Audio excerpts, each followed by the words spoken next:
How do you mean?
It was way too fucking hot in this car, man.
what, bitch?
The engine runs at fucking brisk 300 Fahrenheit.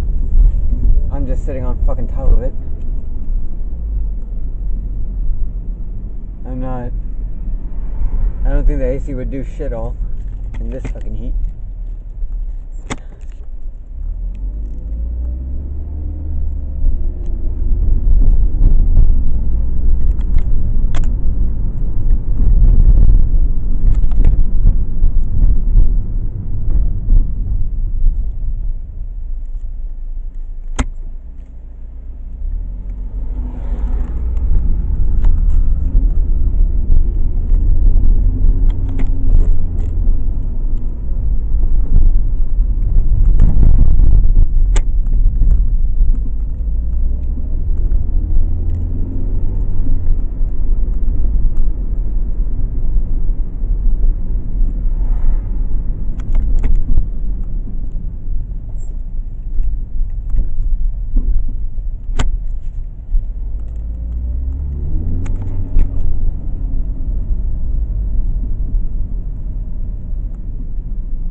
you're fucking dirty.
Stuff.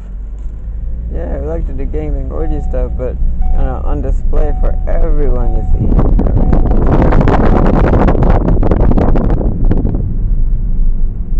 What is one of those?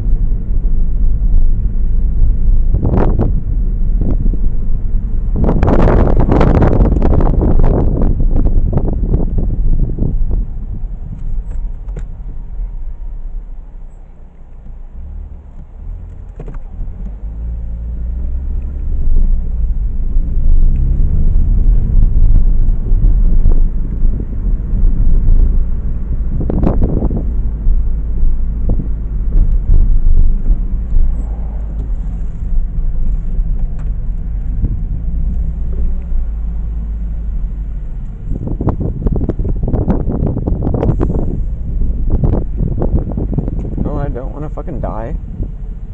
I know damn well you're gonna be like, oh, go die.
up? I'm still at work. Oh, okay.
Oh, man.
It said 40, man. That's some bullshit.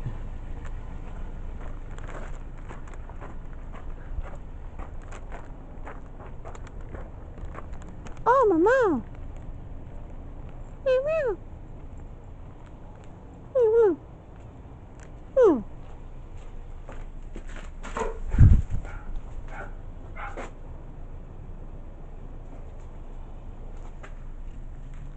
Oh, hello. Delivery.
was saying, they're like, no, what'd you have done to it, man? No, there's no way that car's that fast, dude. You had something done to it. No.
Drive slower, definitely get raped. There's a probability of me not getting raped.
tourist attraction and coordinate our entry. If we Naruto run, we can move faster than their bullets. Let's see them aliens. This event universe it was up to the Facebook algorithm to decide. There's a lot here to be excited about. I think this can be very positive for our society and economy. People from all across the flat world were receiving the invite, and they began pressing to attend.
Approximately this big. Total area size, 51, and the volume of the mystery.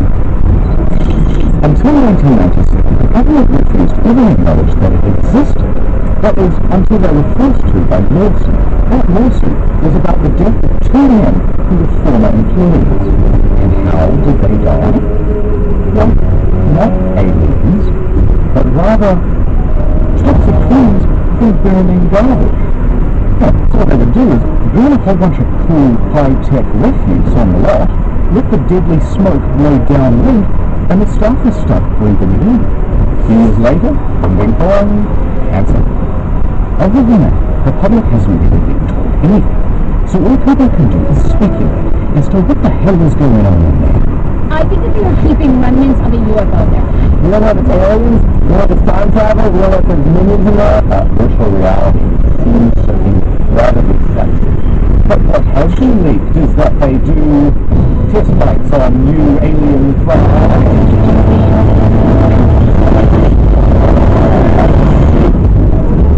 This new alien tech, with the latest version of the newest gayest car, that's very clear. And the final thing is that security is top notch. They have that thing locked. So, you want to break in anyway. Okay, but it's going to require some research. Number 5. A phone plan by Google with our flexible plan. Only pay for the data you use, down to the cent. It's great if you use less data and more Wi-Fi. Get unlimited calls and texts for $20 per month, then pay only $10 per gig of data used at home or abroad. If you happen to use a lot of data one month, Bill Protection caps your bill so you never pay too much. Get a flexible phone plan that works with you, without contracts or hidden fees. Switch to Google Fi today.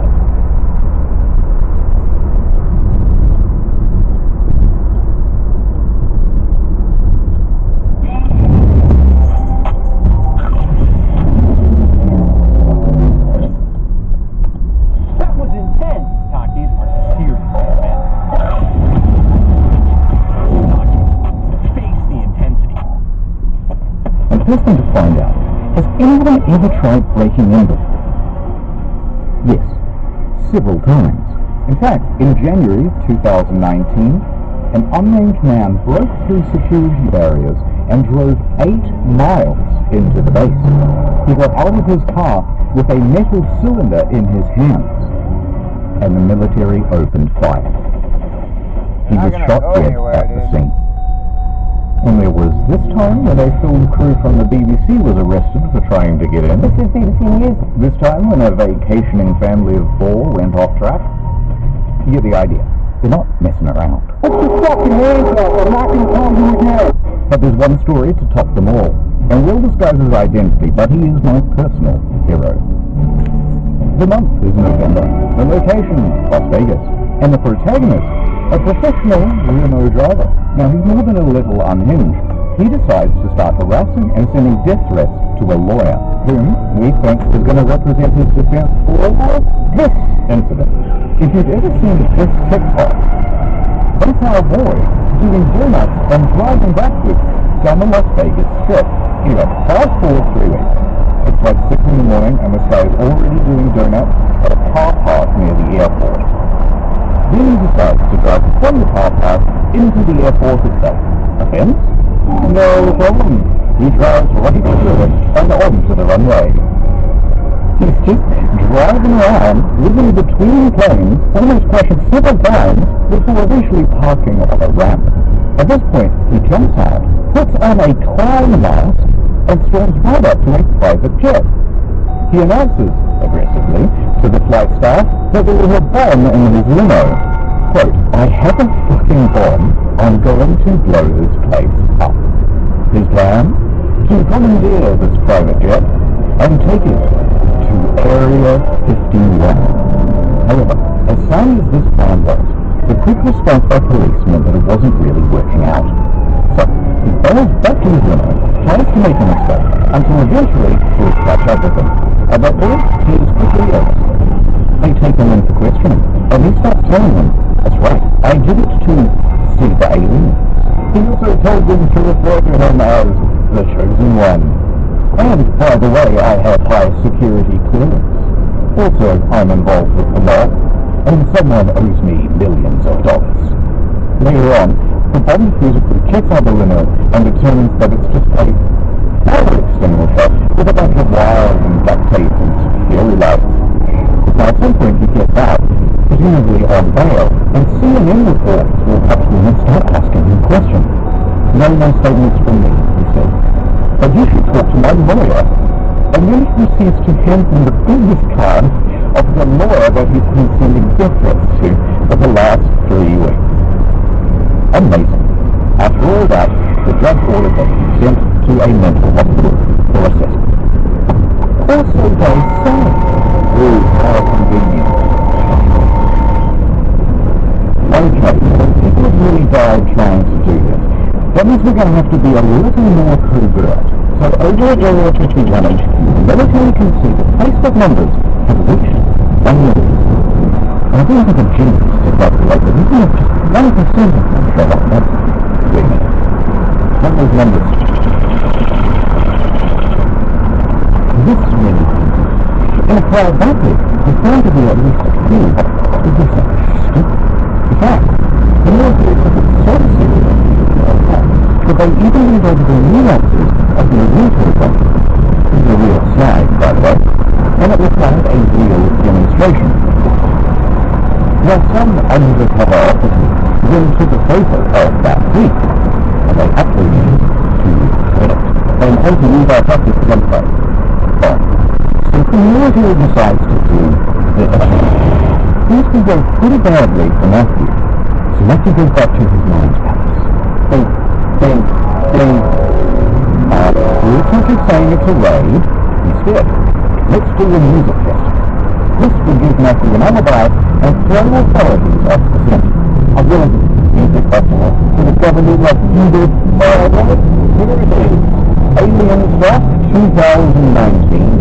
The official EDM party, hosted by Matthew Roberts, set to take place in Rachel, Nevada. A town that just so happens to neighbor Area 51. It has 50 total residents and possibly perfect. You almost tried that with the military, and the captains in general all started planning their own EDM party. With the chief state, 3 groups in particular. Introducing Group E, the local state police. Police have their work cut out because, owing to this party, they think it could be upwards of 50,000 people with similar colorism town of Rachel. Meeting county commissioners trying to tackle the tough task of preparing for a potential inundation of people. Sheriff Terry Lee has less than 30 deputies.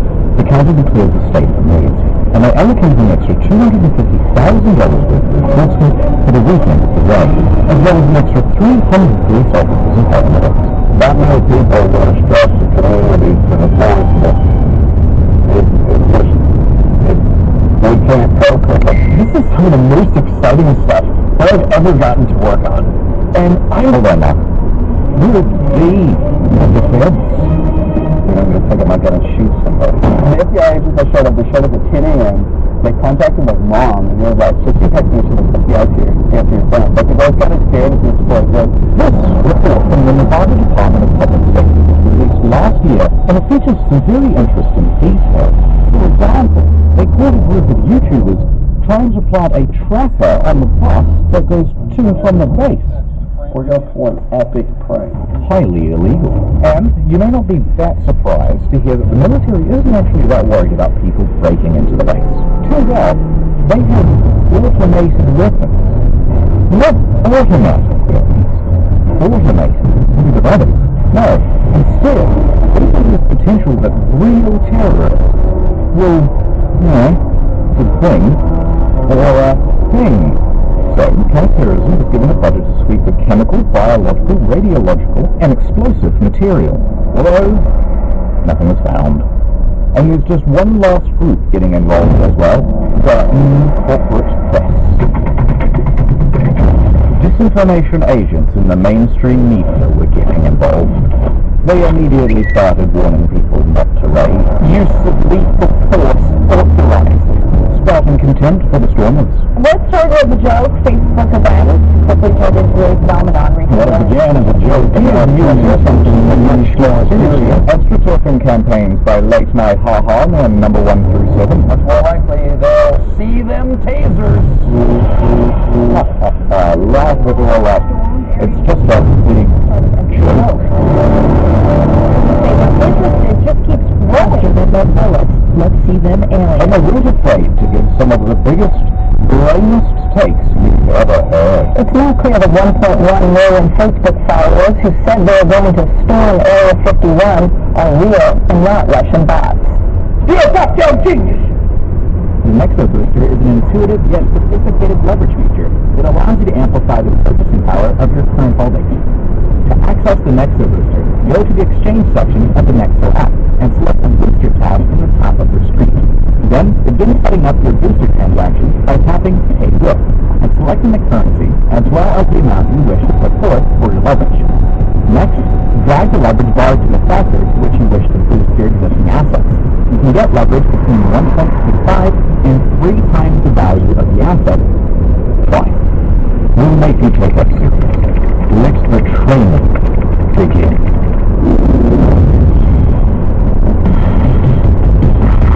And speaking of that, I think it's time for our workout. And so the ladies began training. Return. Can you begin to listen? They began pushing their head. Pushing their will. Pushing their spirit.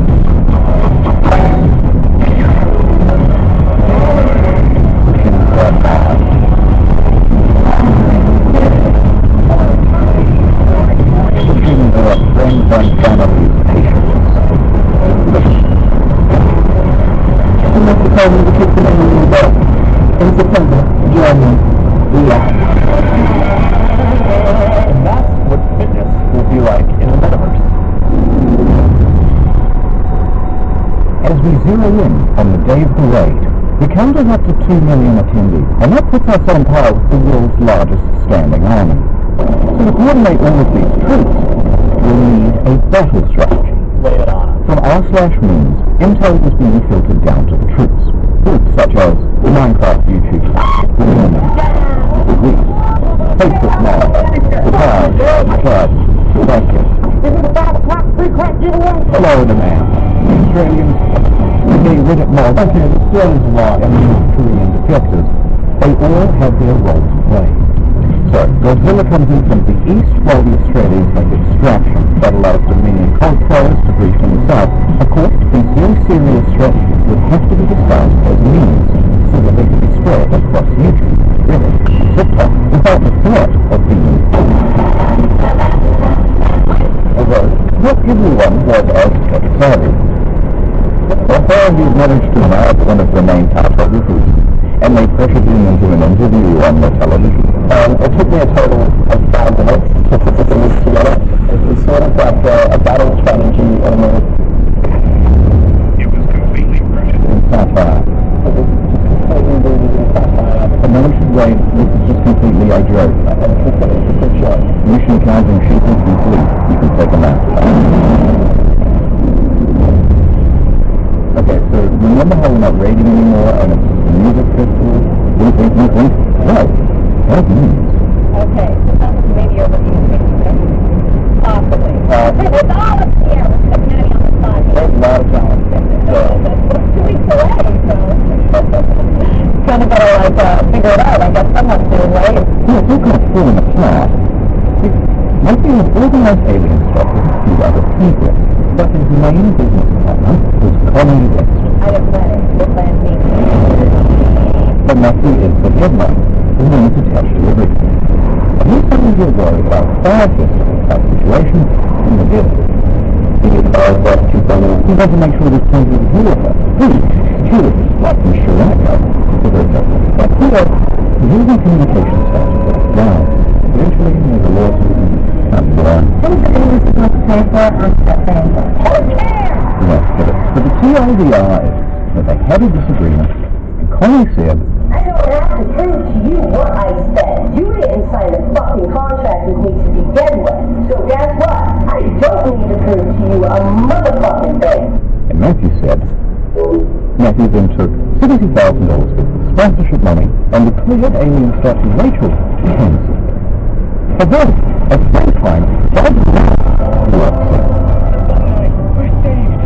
Yes, I think when I do it here, in the Vegas, it has plenty of lighting, indoor plumbing, it has everything.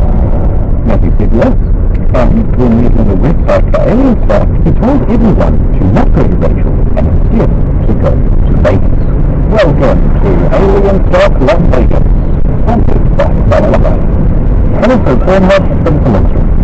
Connie is left to pick up the pieces. However, she would not be discouraged so easily. She decided to press on. It's going to be a great night.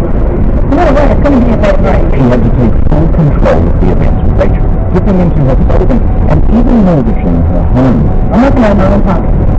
I think this is your liability. I'm out. The 12 down is worth doing a very fast recap because the event in Rachel that's been declared cancelled but also not cancelled. Also, I forgot to mention this event in Heathrow Park isn't cancelled, but it will be on the second day. The Thermostat Festival in Las Vegas, which has the former promoter of the first one, and they both share the same damn name. And none of this has anything to do with the actual raid on Area 51, which is here, which has several gated entrances, by the way, and none of them have been declared the official gathering point. Confused? Yeah, pretty much everyone was. It's a good one, people, rightfully, put the whole thing in the two hard basket, and instead of going to one in the middle of nowhere, just went to the one in Vegas. Let's fast forward to the weekend of the raid. For better or worse, Rachel is about to open its doors to the millennials. Hell yeah! On board now. Have come to an abrupt halt. Don't let the aliens get you, Captain. I know. Get out of here. Oh, you know, I want to hear about the alien liberal agenda. Put out some good talking. You don't know.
very garbage chances.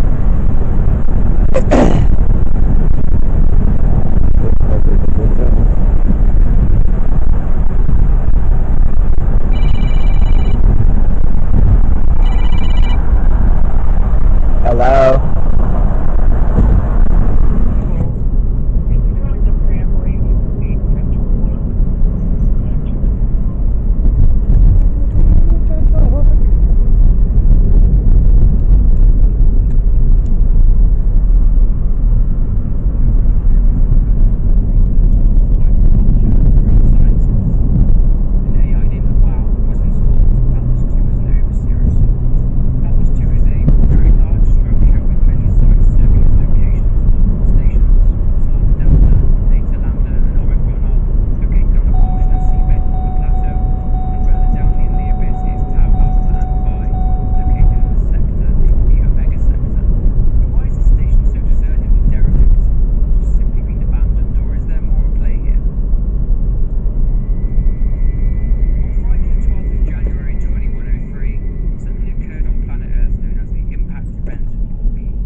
There we go. Perfect.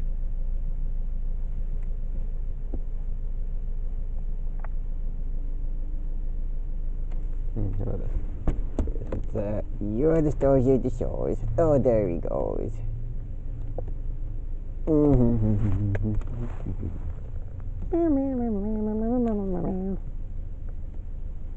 Bad times are here, la la la la la la.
If you have your club card, please scan it now. Scan items one at a time, placing them in the bagging area after $9.99. If you have your club card, please scan it now. $4.49. $4.49. $22.59. $8.19. How many store-provided bags did you use today?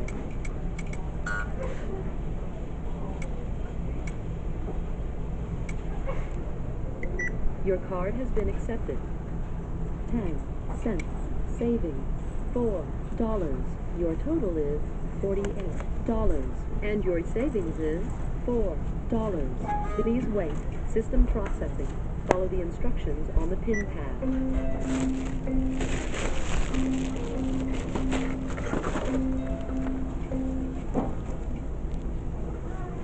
Please remember to take your receipt.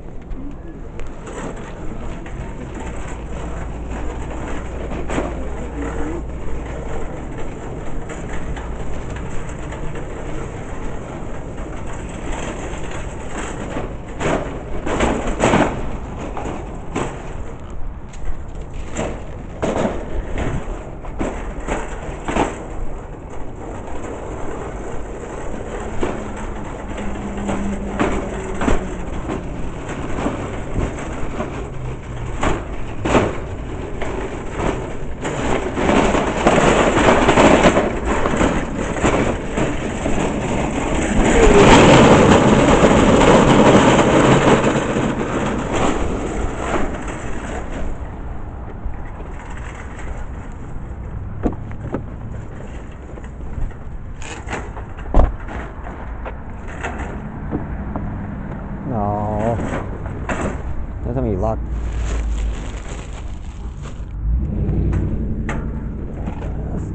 Ah.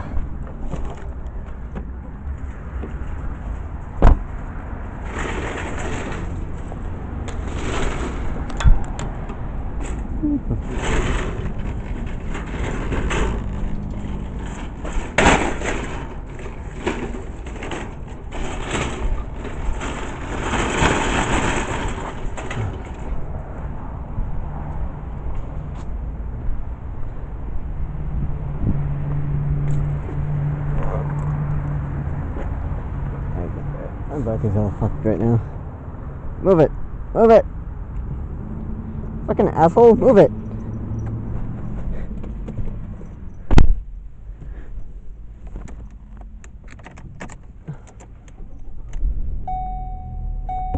Asshole! Asshole!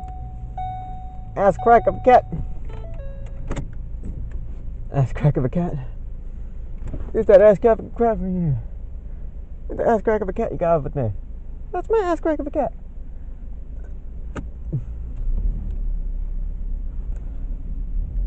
I think it only took 3, Dad.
Of money. Fuck. I gotta be all out of money.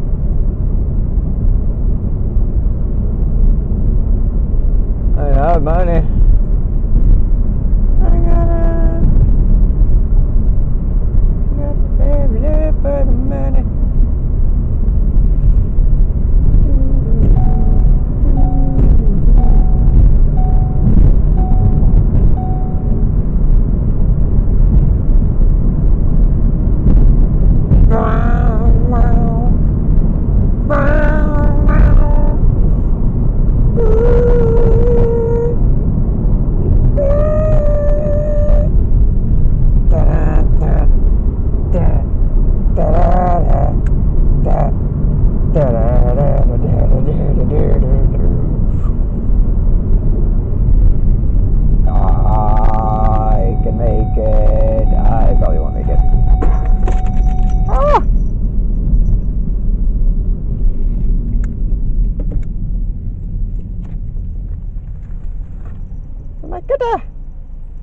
cat.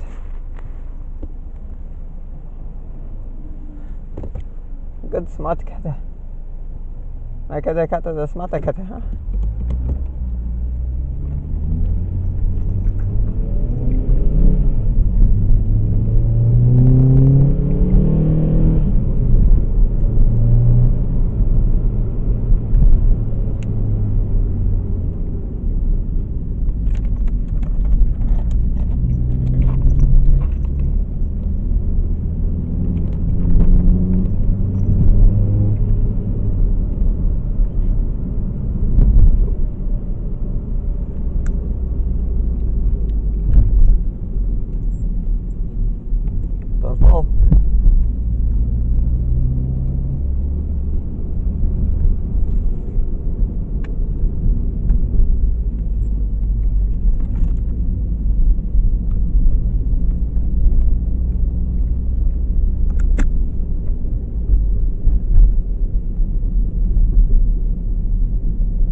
I'm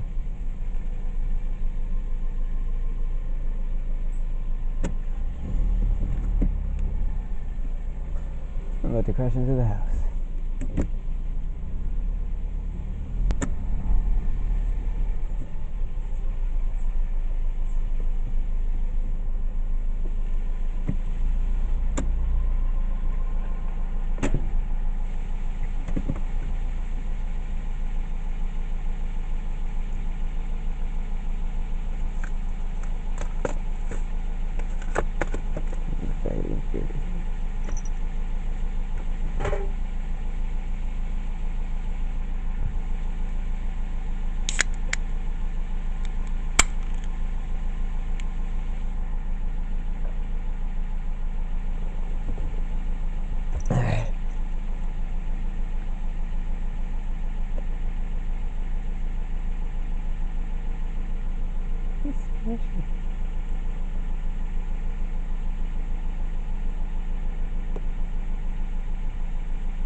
No.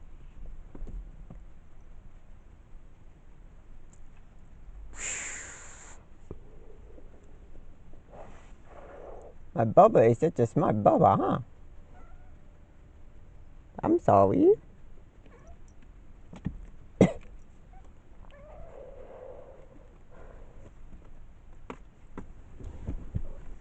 I'm not mad. Oh, I'm not mad at you, Bubba. I'm not mad at you. I'm sorry.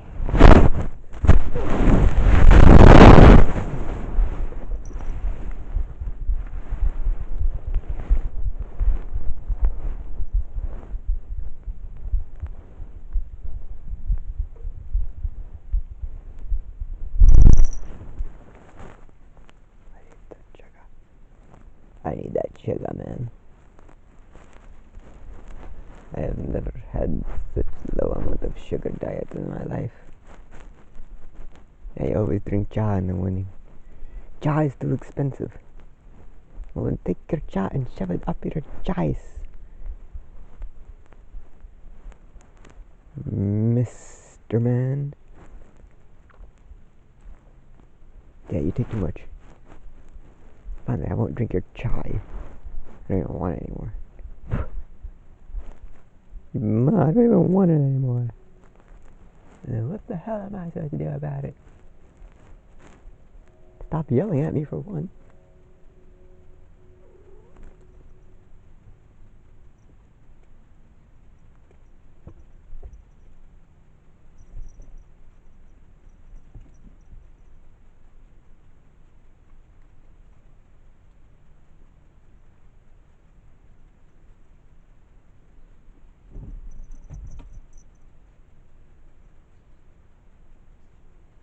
Oh, well, we want to scream all we want, but if you do anything, we're going to call the cops on you, and that's a problem.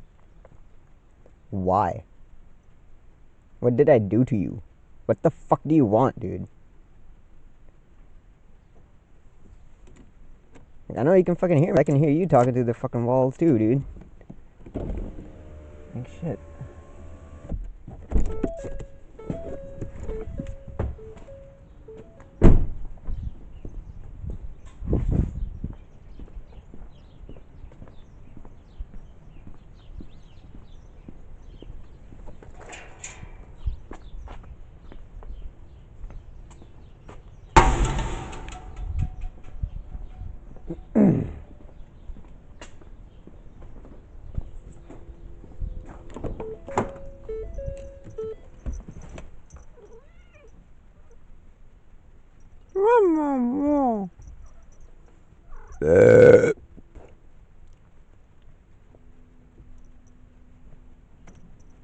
Yeah. What the fuck do you want? What the fuck do you want? I already gave you food.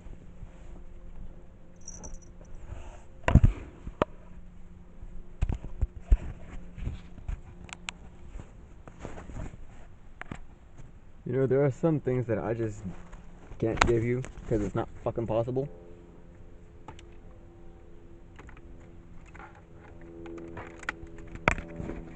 Second of all, I don't know who the fuck I am to be fucking giving you anything. I mean, those are your guys' fucking words. Who are you to be telling me shit? I'm like, who are you to be telling me? But no, I think what I should be saying is, who am I to be fucking giving you anything, man? Stop asking me for shit. It's because you're a fucking asshole. You know, it's only illegal.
You can just fucking say something.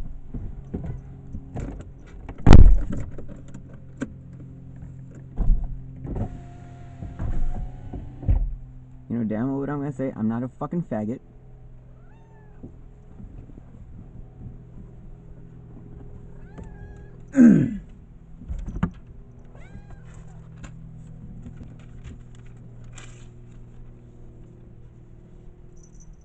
And sex is illegal, so don't bother me for that.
project.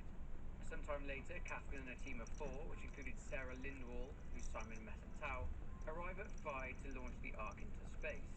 But as with most things, many egos in one space creates division, and the group start arguing over launching the Ark. A couple of the team members were concerned that the Ark wouldn't survive the ascent through the debris-filled atmosphere of Earth, and was instead safer on Pathos 2. A fight between Catherine and a man named Jasper results in her murder, and the team vowed to cover it up as an accident. The Ark was then taken back to Site Tau in order for the team to definitively decide on what they wanted to do with it. The Ark would then stay there for almost half a year until Simon and Catherine find it, guarded by Sarah, the last remaining living human on the entire planet. All employees on Pathos 2 were fit.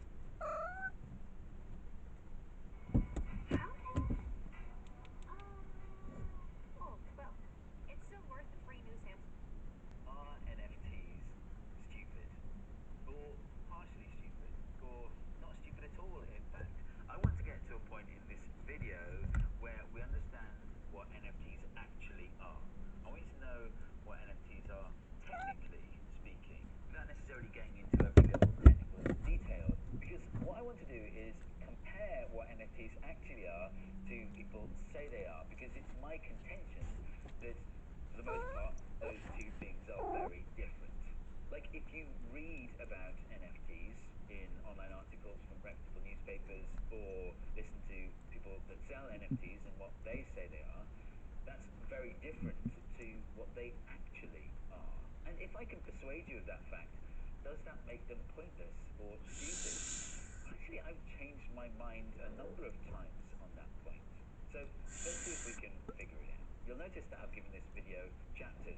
That's because I need to go over some basic stuff first. For example, we really need to start by talking about cryptocurrency, and if you understand that, you can skip forward. If you want to take a deep dive into what cryptocurrency is and how it works, I highly recommend 3 Blue 1 Brown's video on the subject. The link is in the card and in the description. But the best simple analogy for the way a cryptocurrency like Bitcoin works goes like this. A cryptocurrency, like Bitcoin, is powered by a ledger that cannot be tampered. In the case of Bitcoin, that ledger is called the Bitcoin blockchain. You may have heard the word blockchain. Blockchain is just a tamper-proof list of transactions. I won't go into the details of how it's tamper-proof, but in basic terms, it's because anyone can have copies of this ledger, and new entries can only be added to the ledger by cryptographic consensus. So you could look at this blockchain ledger and see that Alice sent 2 Bitcoin to Bob, Bob sent 1 Bitcoin to Charlie, Charlie sent half a Bitcoin to Alice. You can look at the history of all these transactions and see, oh, look, Alice has 3.5 Bitcoin.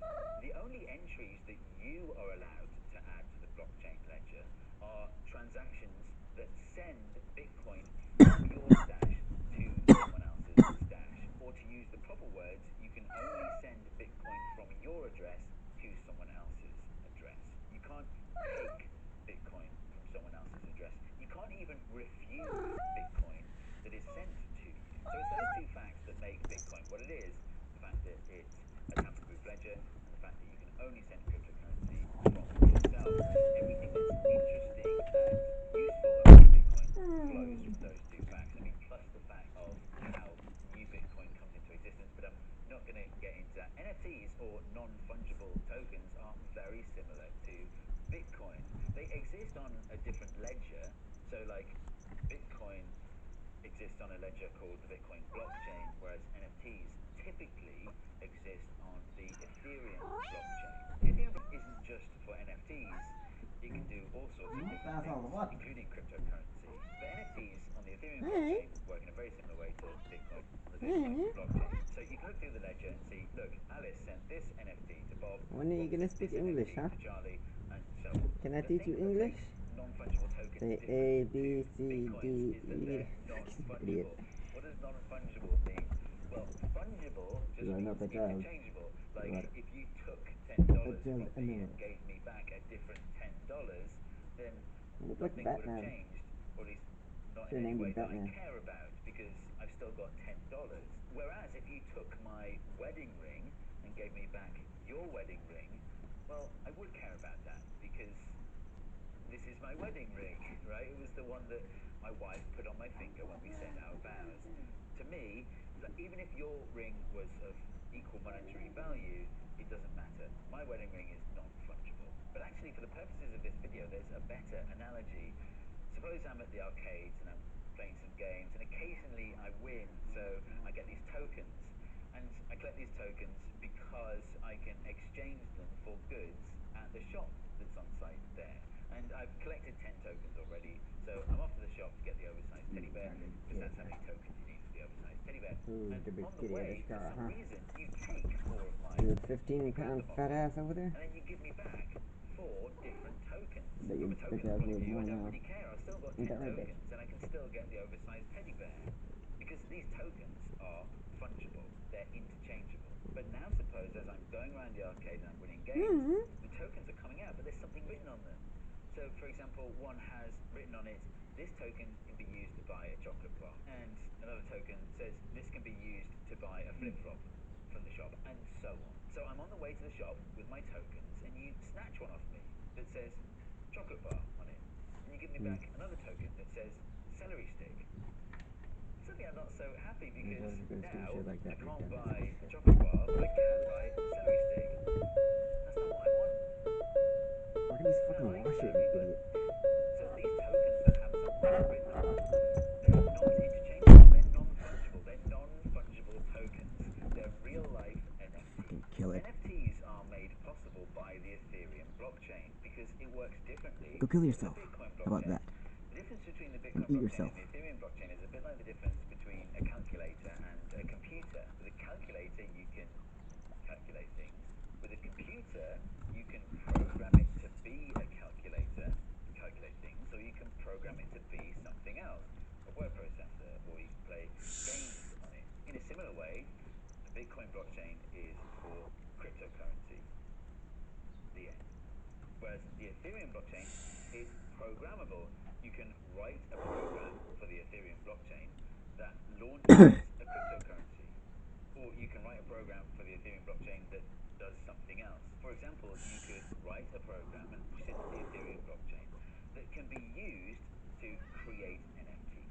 programs that you publish to the Ethereum blockchain are called smart contracts.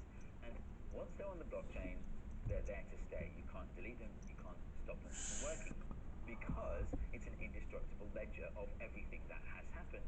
So once it's there for good, and anyone can interact with those contracts if they want to. So if you publish a contract to the blockchain and it conforms to certain standards, then by consensus we call that an NFT contract. It's a contract that mints NFTs when it's interacted with in the right way. So what's the point of NFTs? Well, here's a real-world hypothetical use case. I'm hosting an event. It's a seated event. There's good seats at the front, crappy seats at the back. They're all numbered. And you can buy a ticket for a seat at this event. But instead of selling paper tickets or traditional electronic tickets that I might email to you, instead I'm going to use NFTs. I publish an NFT minting smart contract for this event, and I use it to mint an NFT for each seat at the event. Why would that be better than a traditional ticketing system? Well, it's about authentication and reliability. Like, if you bought a paper ticket, you could lose it or could copy it. If it's an electronic ticket, maybe my database gets hacked or deleted or destroyed in some other way. But the Ethereum blockchain can't be accidentally deleted.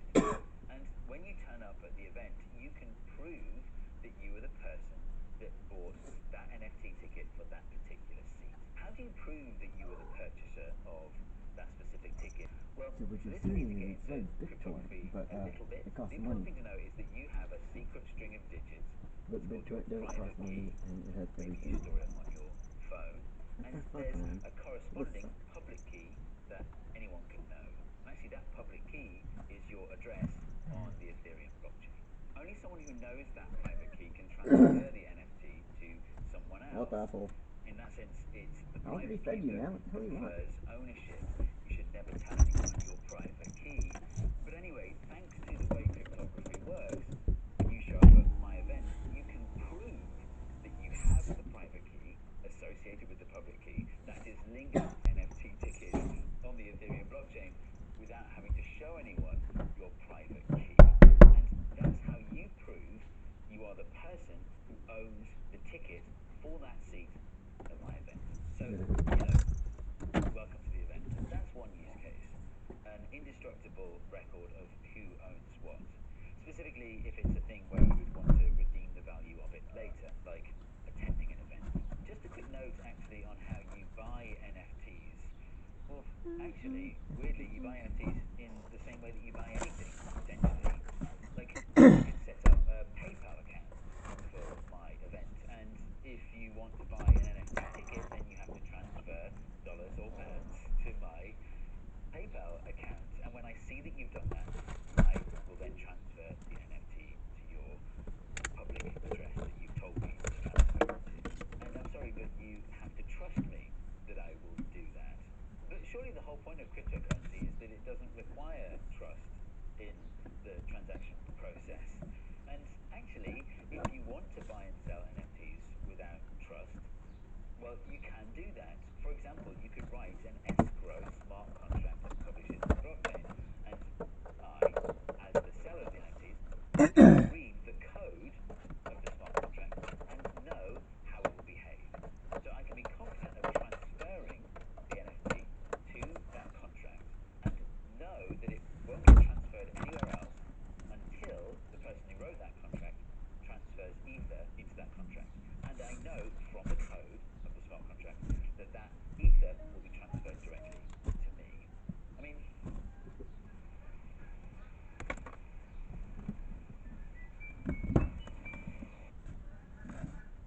Science Diet is one of the many things PetSmart has for your dog's unique needs.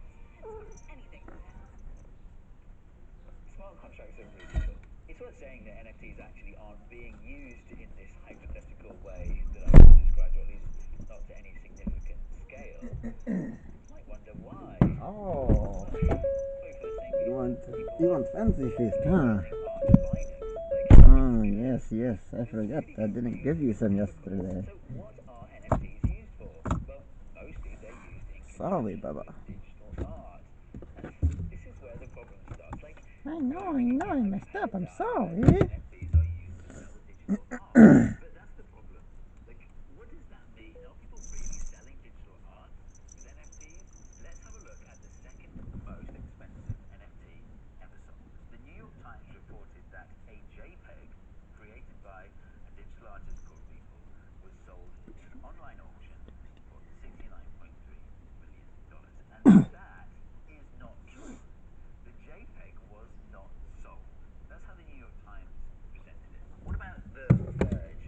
The Verge said that an NFT of Beeple's artwork was sold for $69 million. An NFT of. What does an NFT of mean? Does it mean that the artwork itself is put on the blockchain and can only be accessed by the buyer? Well, it's no on both counts, actually. It turns out that adding data to the blockchain is expensive, and, well, a JPEG is huge compared to just a short string of text, let's say. And even if the artwork was put on the blockchain, anyone would be able to see it. And that's the point of the blockchain. So it wouldn't be some exclusive way for only the buyer to be able to see the image by putting it on the blockchain. Putting it on the blockchain would make it publicly viewable. Perhaps the NFT confers copyright in the image somehow. Well, actually, Beeple himself talks about that in an interview with CNBC. He says, I think that people don't understand that when you buy, you have the token, the NFT. You can display the token and show that you own the token, but you don't own the copyright. And that's true. So perhaps it's more like buying a pop song. When you buy a pop song, really what you're buying is the right to listen to that pop song. So maybe when you buy an NFT, you're buying the right to look at or display that digital art. But again, that kind of right would require a traditional legal agreement outside of the blockchain. But perhaps the point of NFTs is to do away with the need for a traditional legal agreement. Perhaps control over who is able to view a digital artwork can be managed cryptographically instead. Well, let's actually track down Beeple's $69 million NFT on the blockchain and see if it works like that. So using the OpenSea website, I looked up the owner of the NFT. That's Metacopen. That's a thumbnail of the image. And if you go down here, look, this is the address of the smart contract. That's the smart contract that was added to the blockchain for the purposes of making NFTs. And this is the ID particular NFT that was made by this contract that represents Beeple's artwork. So let's have a look for that NFT on the No. Ethereum blockchain. Now, I could download the Ethereum blockchain in its entirety onto my computer and explore it that way. Or instead, I can use Etherscan, which is a website that does that for me. So look, this is the smart contract that mints the NFTs. And remember, a smart contract is a program. We can actually send commands to this program. So I could say, for example, tell me the token URI. Remember, that was the string of text that makes it non-fungible along with the contract address and token ID. And the token ID is 40913 in this case, right? So we put that in, it spits out this. This is the token URI. You'll know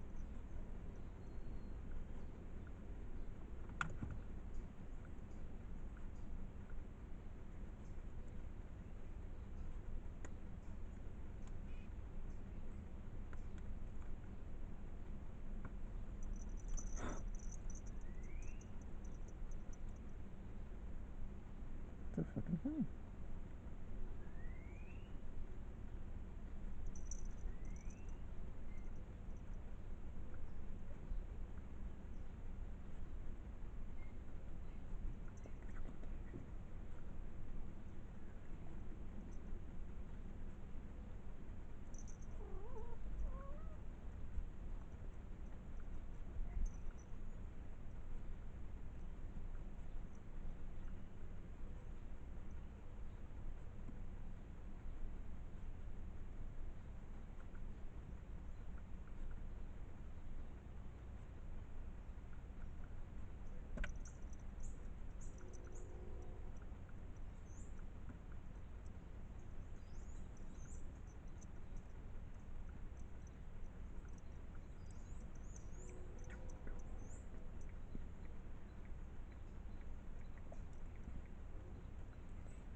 Are you seriously being an asshole, man? Come on. Yeah, you know you're not gonna eat that.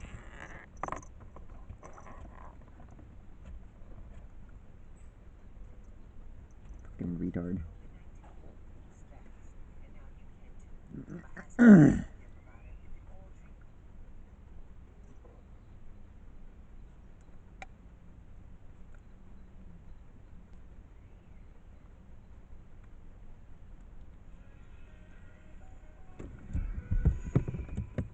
People have been steaming food for thousands of years.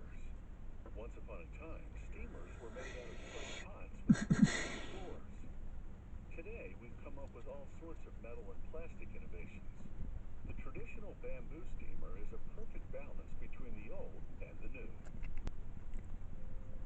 Perfected by generations of craftsmen, traditional bamboo steamers are lightweight, strong, and durable. They look like simple cooking tools, but building them requires enormous artisanal skill. The craftsman buys lengths of bamboo from local farmers. He uses a traditional planer he crafted himself to smooth the bamboo joints. A customized chopper tool helps him split the bamboo lengthwise. He inserts a bamboo stick to hold the split open. After removing the chopper, he pulls on the stick to split the entire length of the bamboo. The craftsman splits the sections again. To assemble the steamer base, the craftsman will split the bamboo into 32 pieces. The cover will require 128 pieces. A custom-made knife knocks down the intersections of the bamboo. For the steamer's cover, the craftsman splits the bamboo horizontally. Next, the craftsman uses this slicing tool to cut the wood. He sets the desired width and slices a thin sheet of wood lengthwise. He uses this section to form the base of the steamer and applies a bamboo frame over it to hold it in place. Then he presses the bamboo with a drill and reinforces the joint with stainless steel wire. Process begins. First, by installing a series of inner rings, which will serve to reinforce the structure of the steamer and to support multiple levels of steamers inside it. The craftsman uses special techniques to ensure that each joint is perfectly aligned for maximum strength. Working almost entirely by hand with skills acquired over time, he meticulously creates a strong yet lightweight piece of kitchen equipment.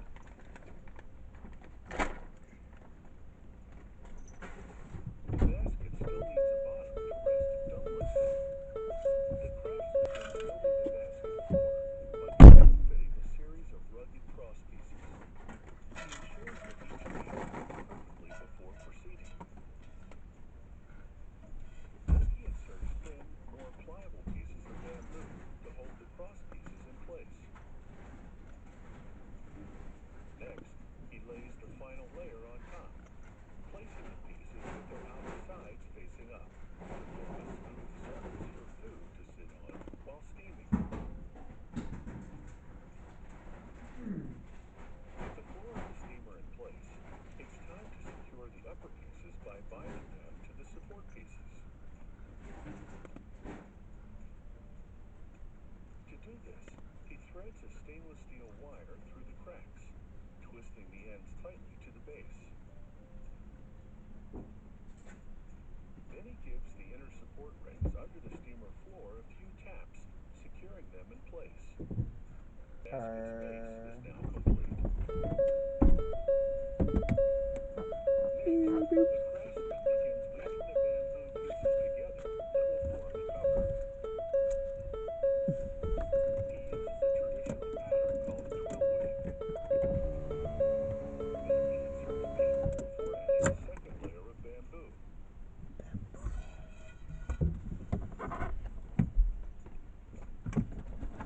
The paper will help prevent steam from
Damn, son. Damn, son. Damn, that son. Okay. That son. What?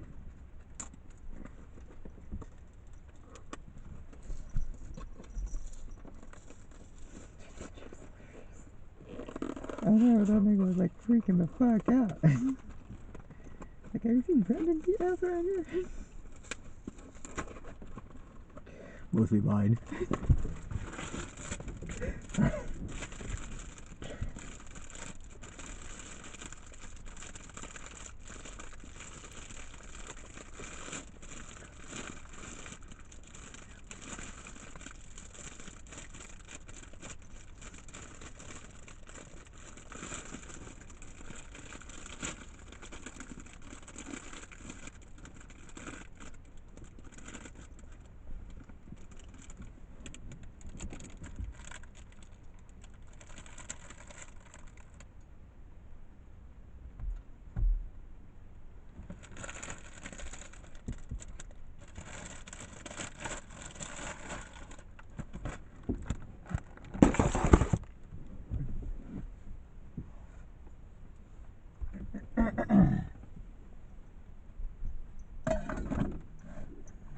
Everything is for you, man.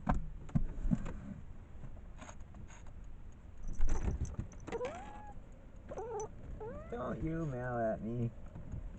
You asshole crack.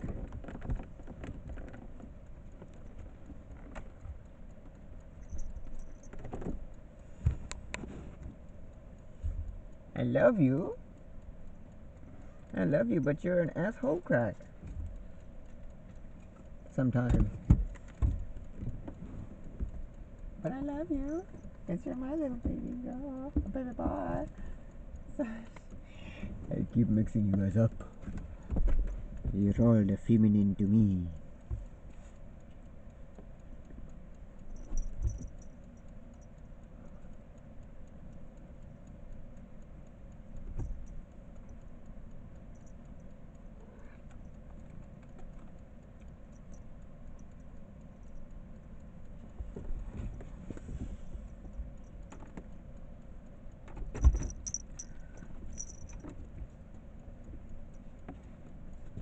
I mean, yeah, this guy's like twice my fucking size.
Mr. Cutters and Mrs. Kitty.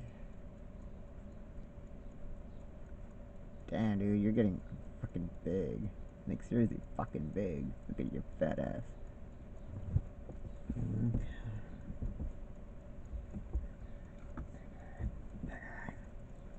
It's like my cock. You just keep growing.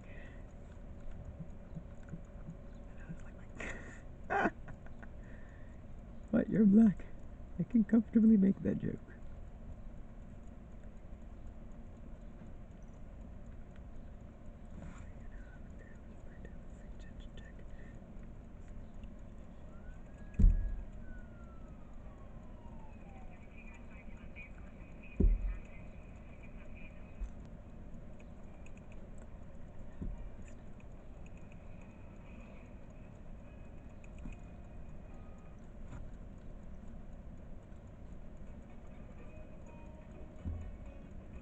The quest for the perfect tree is a rite of the holiday season, and ever since the late 19th century, people have been trying to come up with an artificial version. First, there were feather trees, and later trees made of animal bristles.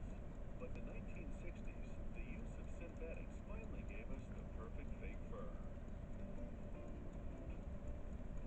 Today's faux firs can be several stories tall, big enough for your town square. You can get them with many of the trimmings, so decorating isn't such a stretch. These big artificial trees start with a steel skeleton. Rollers bend steel tubing into arcs. Make me feel like an asshole. To form the base of the But they say it's cool. Workers weld vertical supports to the arcs, building the structure in sections. What are you talking about? Don't worry about it. How about that? A spray of polyester powder gives the welded metal a smooth finish that's actually tougher than paint. They bake the bridge to set the coating. And for assembling, it's time to assemble all the pieces. They fasten the structure together with U-bolts and a ratchet.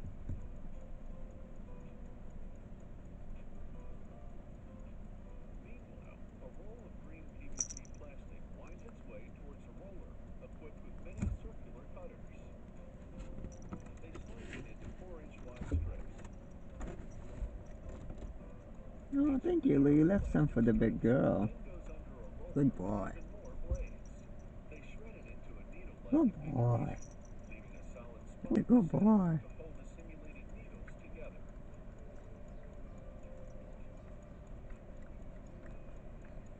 An automated spool then winds up the fringed green PVC.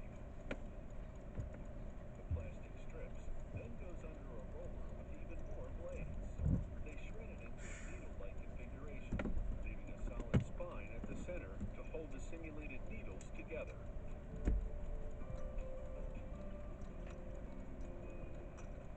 An automated spool then winds up the fringed green PVC. These artificial needles come in an assortment of colors, so if you want glitz, you can really go out on a limb. Here, streams of the fringed green and a strip of brown PVC travel over tension control guides. Steel wire unwinds and merges with the green and brown PVC. This machine twists them together. Oh, how The brown clever. strip lands at the core of the twisted fringe, creating the illusion of a stem among the needles. This twisting technology churns out a continuous supply of artificial greenery. Giant scissors slice it to the correct length.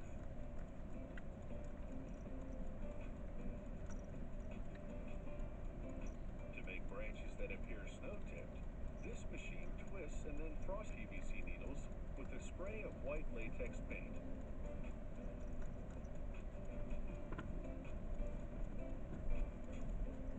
They use this ring fastener to crimp the artificial foliage together, branch by branch. This creates a tightly knit mass of greenery that will be used to cover the tree's framework.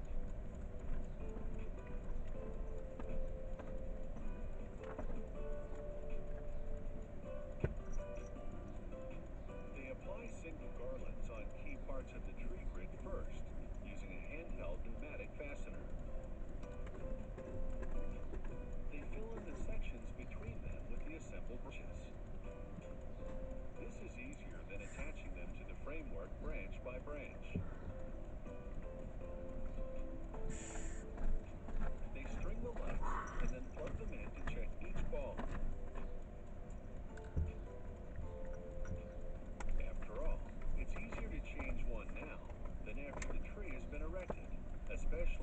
This one will be a story and a half tall.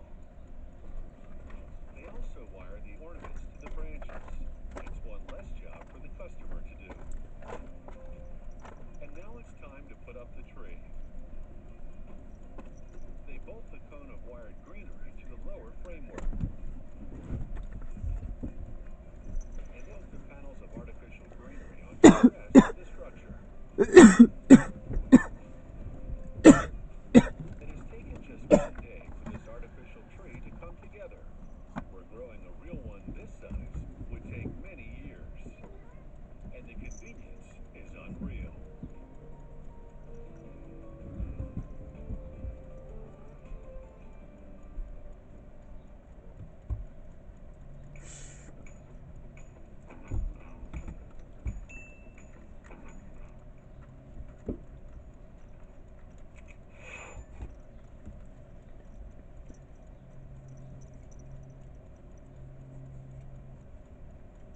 Did you know that the same prescription can cost completely different prices?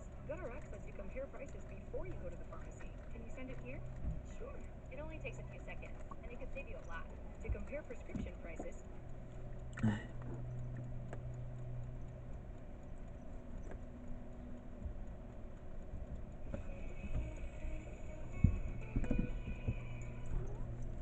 Clay targets are made to be destroyed the very Gay. first time they're used. Manufactured Gay in road. multiple I love colors, Gay Road. these inverse saucers are used as There's Gay practice Road everywhere. targets There's Gay Road in and can Davis. be launched by There's Gay Road in hand Elk Grove. There's Gay Road in or downtown. automated machines. It's all gay. Everyone is gay. Also referred to as clay pigeons, these targets are not actually made of clay. They're made with pitch, a ceramic-type material or resin. Since the 1920s, this French company has been producing clay saucers for both target practice and competitions, including the Olympics. The founder invented the first automated target molding machine in 1947. Love. Pitch targets are made from petroleum pitch, a substance derived from crude oil, and calcium carbonate, commonly known as talc. Talc is the filler, while petroleum pitch is the binding agent, which solidifies into a hard, brittle material. The talc arrives to the factory heated at 176 degrees Fahrenheit. A technician transfers the talc from the truck to a heated storage silo. A screw conveyor moves the talc from the silo to the blender tank, mixing it with the pitch. The petroleum pitch arrives to the factory heated to 392 degrees. The pitch is transferred to a heated storage silo and pumped into a blender. Every 10 seconds, 22 pounds of petroleum pitch and 64 pounds of talc are released into the blender. The materials cool as soon as they leave the heated silos. A gas boiler reheats the ingredients in 509-degree oil. The hot oil circulates in pipes around the blender, heating the pitch talc mixture to about 390 degrees. This process changes the consistency to a paste. The paste flows from the blender to the automatic molding machine. This valve cuts the flow at regular intervals to time the injections into the target-shaped molds. The machine compresses the paste while cooling it with water so that it solidifies. A transfer device moves the targets onto a conveyor belt one at a time. As they move to the next conveyor belt, the molds are flipped. Oh, yes. Oh, yes. let me tell you about this app called HireX. HireX is a chat-based job search app that lets you send direct messages to You know what I enjoy more than a fast spin-off of the tape? If you're nothing more than that, disagree. Parody trumps spin-off every time. Everybody knows that. That is actually true now that I think about it. Yeah, okay, alright. We're looking at the parody spin-off. Not a spin-off, just a parody. Oh, what if it was a real? What if this was an authorized parody? I feel like Hobbs and Shaw looks like an authorized parody. It really There's does, doesn't it? superpowers and Yep, people flying down buildings. But this one, super fast, was a 2015 release to coincide with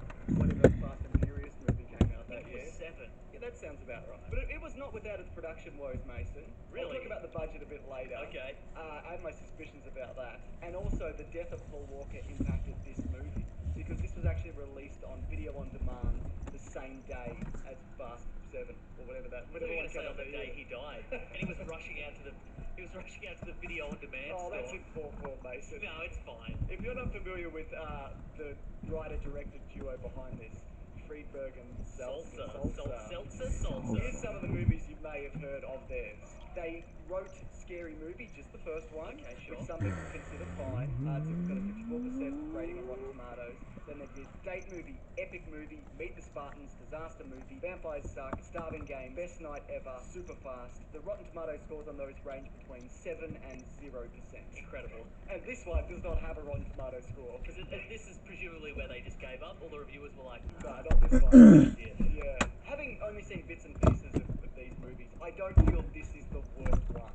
Probably. I was expecting a lot worse. I mean, it's not good by any stretch of the imagination. But you know what? It's not good, but I settled into it. And I think it's partly because I just settled into it as Stockholm Syndrome, but partly because I stopped paying attention. I was going to say you're on your phone. I was on my phone most of it. But it does kind of open similarly to the first one, because you've got your Paul Walker character. We'll just call them the names of the actors that they're parodying. Well, the Vin Diesel character's name is Finn. Yeah, and look, all the actors that they got look enough like the people that they're parodying. Yeah. So the Paul Walker guy's doing a Keanu Reeves, I think. Or a Pauly Shore.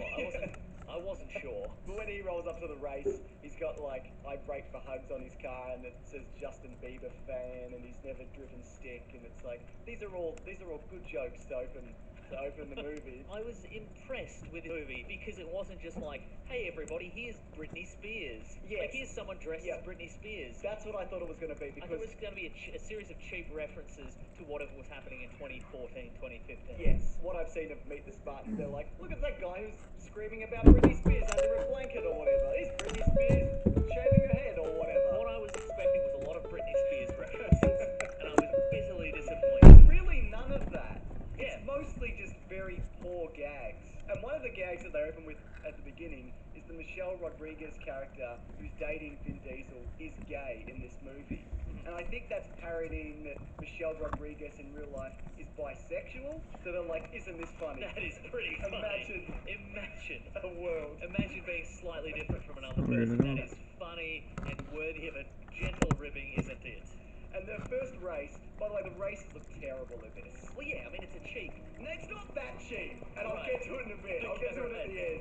Okay. Paul Walker loses because, first of all, he runs out of fuel because he doesn't have any fuel in his car at the beginning. And then at the end, he uses Lance Armstrong's urine to power his car. There's a topical reference for There you. we go. Mason. Okay, alright, that's fine. Yeah, that is I bet it wasn't. I bet Lance Armstrong's star fell. You're probably right. At least it wasn't Britney Spears' tears or something like that. See, that would have redeemed it.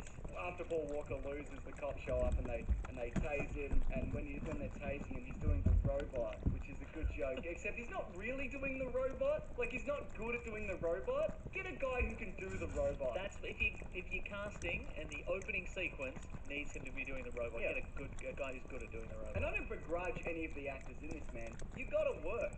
And the material that they're working with, I would say nobody in this is terrible in what they're doing, in what they're supposed to do. Yeah. They're doing exactly that. Mhm. If not more, in some cases. They're giving it their all. Yeah, It's a absolutely. very average material. I even think that these guys are quite good. These guys are very good at delivering some average jokes. Yeah. Maybe they suggested some better stuff on the day. I don't know. But yeah, it's after the race that I realised that it is just... In 2012, the United States Anti-Doping Agency investigation concluded that Armstrong had used performance-enhancing drugs over the course of his career. 3 years it took. 3 years. That's a hot topic. It's a hot topic, yeah. So he wouldn't even be that potent by then. No, that's That's right. what I'm saying. Yeah, for sure. It would have just been regular urine. It's ridiculous. But yeah, so he rolls up to Vince's shop, Vin, whatever his name is, and he gives him a job even though he's a cop and he's dating his sister and they're immediately in love or whatever. And then they go to meet a gangster for a deal. The guy, he's the big gangster in the town, and their audition to drive the cars for this guy and do some kind of heist or whatever it is that they're supposed to do. I don't remember. I made notes, but I still don't remember. Is you think it's going to be another car race, but it's a very long, extended dance-off sequence. Oh, I forgot about that. Yeah, It's okay. reasonably well choreographed. I wonder about this movie. Who's it for?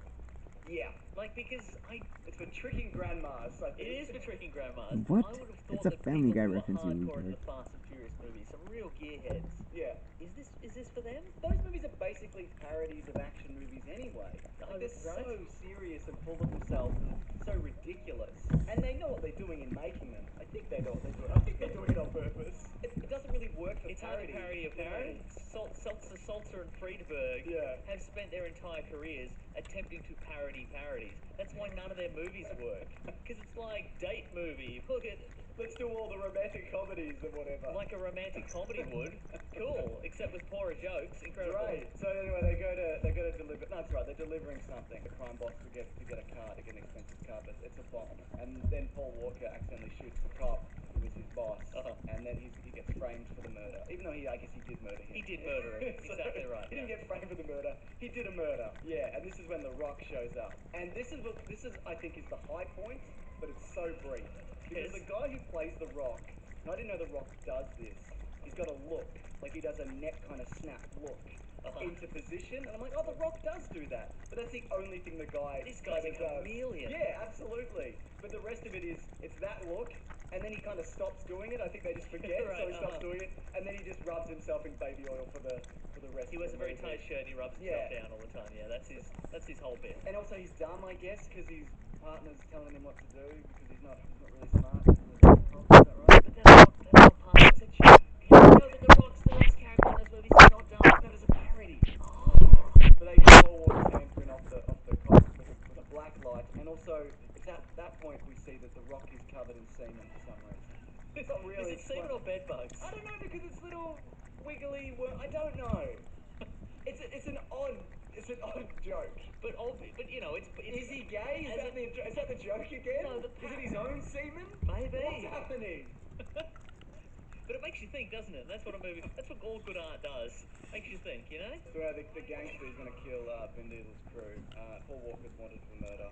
For the murder he did. Yes. The reason the car's important is because it has all the gangsters' details in there, of all the gangsters' crimes in the computer of the car. Yeah. And there's a moment when they go, something smells fishy, and there's just a fish sitting in the car. Yeah, oh, there sure is, and then they move it, and then there's just like you can just see the little TV screen in the car, and it just says like list of crimes I've done. But what was in Fast and Furious 7? There was some stuff in a car, wasn't there? There's always stuff in a car. Yeah. Whether it be whatever those movies are about. I have no examples. Okay, great. What's happened here is you watching this movie has retroactively erased all the knowledge of the actual Fast and the Furious movies from your brain. It would appear that way, yeah. Yeah. So they decide to assemble a crew, like the Fast and Furious movies do, Mason. Yes. They get an Asian guy, who's actually Chris Pang. He's an Australian actor. Is he? He's in Crazy Rich Asians. I met him once. He's a really good dude. And I'm glad he's working and he's doing better than this. And you. And me. Oh yeah, he's doing infinitely better than me. See, what's happening here is probably Chris Pang has watched the first 2 minutes of the video, watched you rubbish him, and has switched off. You should have complimented him at the start. You're right, exactly. Now he hasn't gotten to this. There's also they get a rapper and they get a model, who I assume is the Gal Gadot character. Sure. Anyway, Paul Walker's having a baby with Vin Diesel's sister, and there's another extended joke where he doesn't get that he's having a baby. She keeps using metaphors having a baby, and he's like, what? Because this Pauly Shore thing goes for like maybe 43 minutes. I don't know. It's a really long joke. Yeah. But it's a good joke, so... Oh yeah, you're right. But then the robbery is on. Yes. And they go to a place and they beat up some people, but it's the wrong place and they beat up a priest and a nun. Yes. It's a parody. That's funny. It's a good joke. And then... You know, at this point... I love how you took notes about this movie. One of us had to, because we need to remember the plot, don't we? No, we don't, though. That's the thing. But it was this point... Here's the thing that I do remember about this movie. So the crime boss that he's like a little squat, middle-aged man. Yes. But he's also super ripped and knows karate. Yeah. Did you see that bit? I did see He that bit. beats up your friend Chris Pang. My good friend Chris Pang. He beats him up. And and not just like they got a stunt double to come in. He's doing flying kicks. He's doing spin kicks. Yeah. That's the best part of the movie. This squat little oily dude, this middle-aged man doing spin kicks. The other thing I noticed about this movie, if you took out the extended jokes, it'd go for like... It would be like a 15-minute movie. It feels like a Mad TV parody, doesn't it? Yeah. So the idea is now to get into the villain's vault, which is inside a taco shop. In there, they've got naked girls were counting the money so they can't steal money, so they send in 2 of their CO. crew. They need a DNA sample from the boss to open the guarantee. You have to kiss it and it opens. It's a good joke. It's a parody because that's It's a not parody, how a vault works. And that's where we get the oily spin kick. That's what I was going to say, leading into that, because they need Yeah, to that's get the suspiciously sweat from his butt crack. a lot like how Funny Vince place acts. to get some sweat from It someone. certainly is, yeah. Anyway, they open it up. Faggot, yeah. No, sorry, I just realised what I'm explaining isn't what actually happened. It's their explanation for how they're going to do the heist. Yes, correct. None of those things that happen in the movie. They trick it's you. a hypothetical scenario, and then they just walk in and just Start shooting. and then they strap chains to the taco shop and drag it like they do the safe in whatever movie that one happens in. Yeah, So that's the idea. Or in the last Pirates of the Caribbean movie. Very funny film. Very funny film. It's a parody of those straight-laced pirate films. I'm sure a Johnny Depp version has turned up in one of the... He's in Epic Movie. Okay, he's in Epic Movie. Well, that makes sense, yeah. Okay. Charmin Ultra Soft is twice as absorbent, so you can use less. Spice up every bite with the new White Hot Ranch Nacho Fries at Taco Bell. Hey, they're dragging the building, there's a chase. Just to be clear, this is the point where I stopped watching. So you're taking the wheel I'll here. fill it in. You're the Vin Diesel of this particular podcast retelling of this movie because I stopped watching. La Familia. It's not that I didn't have time. La I had Familia. time. I didn't have the interest. This is interesting, because you're saying this movie's fine and you didn't hate it. But you didn't finish it. Correct, And you yes. didn't take notes. Yep. That's why you think it's fine. Yeah, because it's a piece of ephemera that I threw away as soon as I finished with it. I'll never think about it again. But you'll never not think about it. Probably right. You'll go to bed every night for the rest of your life thinking about the movie super fast. So the Michelle Rodriguez character gets arrested, but she's happy because She gets to go to women's prison if I had to guess, yes. and the female cop arrests her, and she's gay, and that's funny. The Rock gets bribed by your favourite oily squat gentleman Okay. with human growth hormone and tight t-shirts and a razor to let him go. So the Rock character lets him go, which is I feel is against the character in this film. I mean, he's stupid, but he's down the line. You know what I mean? Right. It flies in the face of what they've established. Of the pre-established character of the Rock parody man. You're That's absolutely right. And then Paul Walker's then revealed to be a cop, but he double crosses the Rock. The Rock's a good guy again, I guess. But then bloody what's his name? The boss is like, now I'm gonna shoot you guys because I'm a gangster. But then Michelle Rodriguez is making up with the cop in the car, and they run him over because she's gay, and That is funny. really funny. That is pretty So, funny. yeah. And women can't drive. There's 2 really good jokes in that. Two really isn't good there? jokes. Yeah. I forgot to mention this, but the Vin Diesel character, his GPS hates him and makes fun of him, and at the end it takes him to a weak shot. That is pretty funny. There's outtakes for this, so they're kind of laughing on set, and they seem like they're having fun, man. And look, they're getting paid. The dude who's the Vin Diesel character, he showed up recently in Barry, the TV show Barry. Did he? Who is he in Barry? He's the lunatic mercenary guy who wants to is work he? with Barry. So yeah. Guys, he is a chameleon. Because I That's what wouldn't I'm- even exactly. know. Yeah, right, So he's great in that. It's not without talent, this movie is what I'm saying. This is the last one they've done. Except for the writers. Yeah, sorry. But I just wanted to mention this quickly. This movie, it doesn't have a convincing effect or stunt or a sense that anybody's driving anywhere or that it's even not filmed on the same street or backlot. It feels very much like that.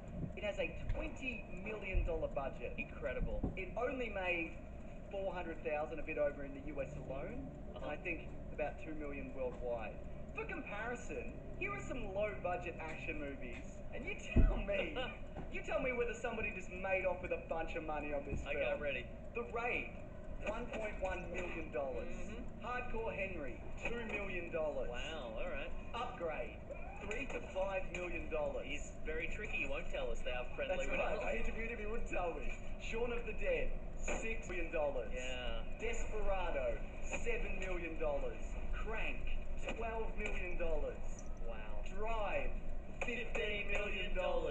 John Wick, I don't know. $20 million. Wow. This has the same budget as John fucking Wick. That's incredible. Yeah. Yeah. And I knew that I knew what the budget of this was going in, so it definitely soured my already sour mood. What happened? You're right. Where did it go? Maybe there was incredible craft services on the day. Well, they did the seem... one day that they filmed. It premiered in Italy on March 5th, 2015. Good sign. Where it debuted in the number 8 position. Oh, numero 8.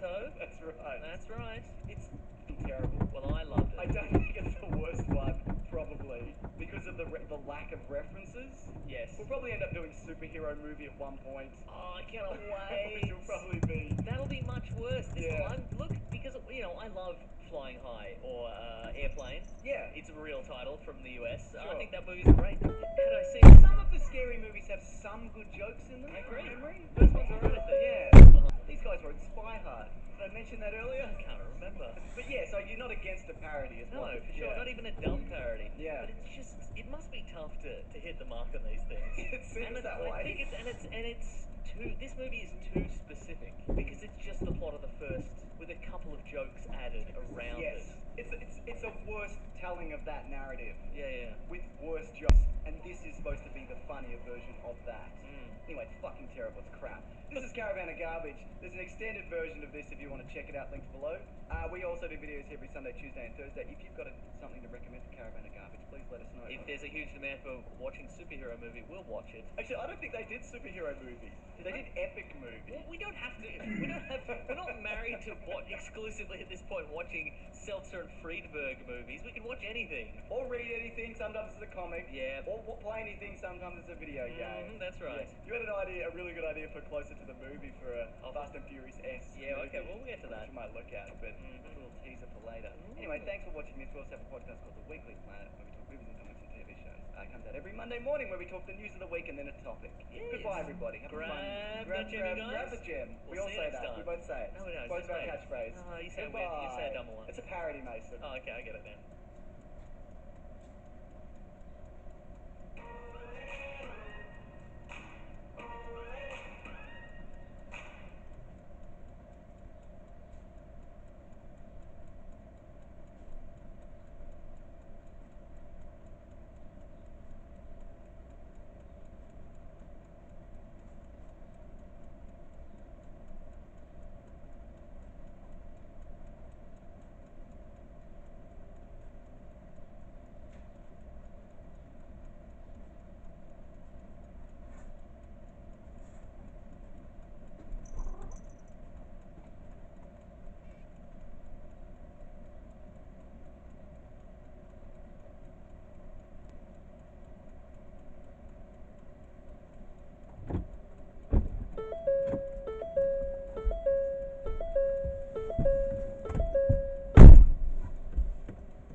We're back for our Mission Impossible. What are we calling it again? The pop-up Cruisathon? Yes. Cruise Control. Cruising. Tom Cruise is going to kick it with a weird kick. You cruise, you lose. That's good. And by you cruise, I mean you don't leave a like. So leave a like and you don't lose. Please, if you could. Now, this series is obviously called Caravan of Garbage. People know that from the title of this video. And often we're like, it doesn't mean anything. It's just the name that we got stuck with. This week it means, I think it's very apt. What are you saying, James? I'm saying this is easily the worst Mission Impossible movie, and a lot of it is just garbage. What are we talking about? No, we're doing Mission Impossible 2. See what I've done there Yes. is I've taken the Mission Impossible theme and I've given it a little twist. Because this ain't your grandpappy's Mission Impossible. It certainly isn't. Mission Impossible 2, directed by Woo. John Woo. They brought him on board because Tom Cruise wanted that John Woo flavour. And we sort of get it. Well, that's the thing, because, I mean, for people who are aware of John Woo, he did, like, some amazing Hong Kong action movies. He did The Killer, he did A Better Tomorrow, he did Hard Boiled. And then he came to America. Like, he sort of pioneered in the West this kind of genre of, like, Hong While Kong, screaming. gun fu, Woo! operatic, Hard cinematic. Target, Yeah. Face Off, Broken Arrow, he did those ones. Broken Arrow. And he sort of brought this idea of, like, He this, shot like, General poetic Wu gunplay, while like, screaming. gun action. It's just brutal, and you just empty a whole clip into the bad guy kind of thing. Max Payne? Yeah, like this idea, and it influenced like the whole generation of other filmmakers. The lyrics are sort of based heavily totally. on this idea, and he did Paycheck. Ugh. Sorry, go on. Well, see, that's the thing. Like, at a certain point, like, he did Face Off, which is, you know, people find it fun in a kind of cheesy way. But by this point, all his rough edges have kind of been sanded off. This movie begins with a kind of like, you know, your classic Mission Impossible espionage, masks are being taken off kind of vibe. Sure. But it also begins with a totally silent neck snap. Like, Yes, it's it does, almost an off-screen Yeah. neck snap, and I'm watching this at the cinema. I'm like, no, something's gone wrong here. Yeah. Like something is. Because you kind thought of, Ethan Hunt had gone rogue. I did think Well, that. which he does in every movie except this one, actually. But He yeah. does go rogue eventually. He takes his earpiece out. Oh. But yeah, this movie, it doesn't hold up. And you even see from the start the CGI plane, the fashion choices like the sunglasses. The beautiful CGI title sequence. Oh, exactly. Like, I know you've got things to say about the cars, because it's a very Aussie movie. Yeah, this movie, it's got all the elements of John Woo's style, but it's not quite right. It's got like two-gun action and people slowly walking through flames. Birds and doves. Birds and doves, exactly. But none of it quite works, and I don't know because it's why. got sort of, I guess. Well, I was going to say, who is this Ethan Hunt? Like, if you just watch the first one and you go to this one, he's shooting, he's spinning, he's somersault kicking. Yeah. Like, he won't just duck for cover when he can do a little twirl and then duck for cover. He does a commando roll towards a little grate in the floor at one point. I don't know if you remember that. I do remember that, Parkour! Yeah, and some of the kicks he does. Look, Tom Cruise is amazing at what he does, but he's not a martial artist. I'm sure we're going to refer to this particular That's parkour. We're going to eat our words when he hears this and immediately becomes the world's greatest martial artist. So thanks for that, but continue. But his style of combat is more suited to the bathroom scene from the last Mission Impossible. That shit was breaking sick, tiles man. and bricks. When you get him to do like a 2-foot jump kick and a spinning roundhouse handstand, it's ridiculous. They should call this movie Mission Impossible, Mason. Nice. Pistachios. Good stuff. Really ridiculous sexy though.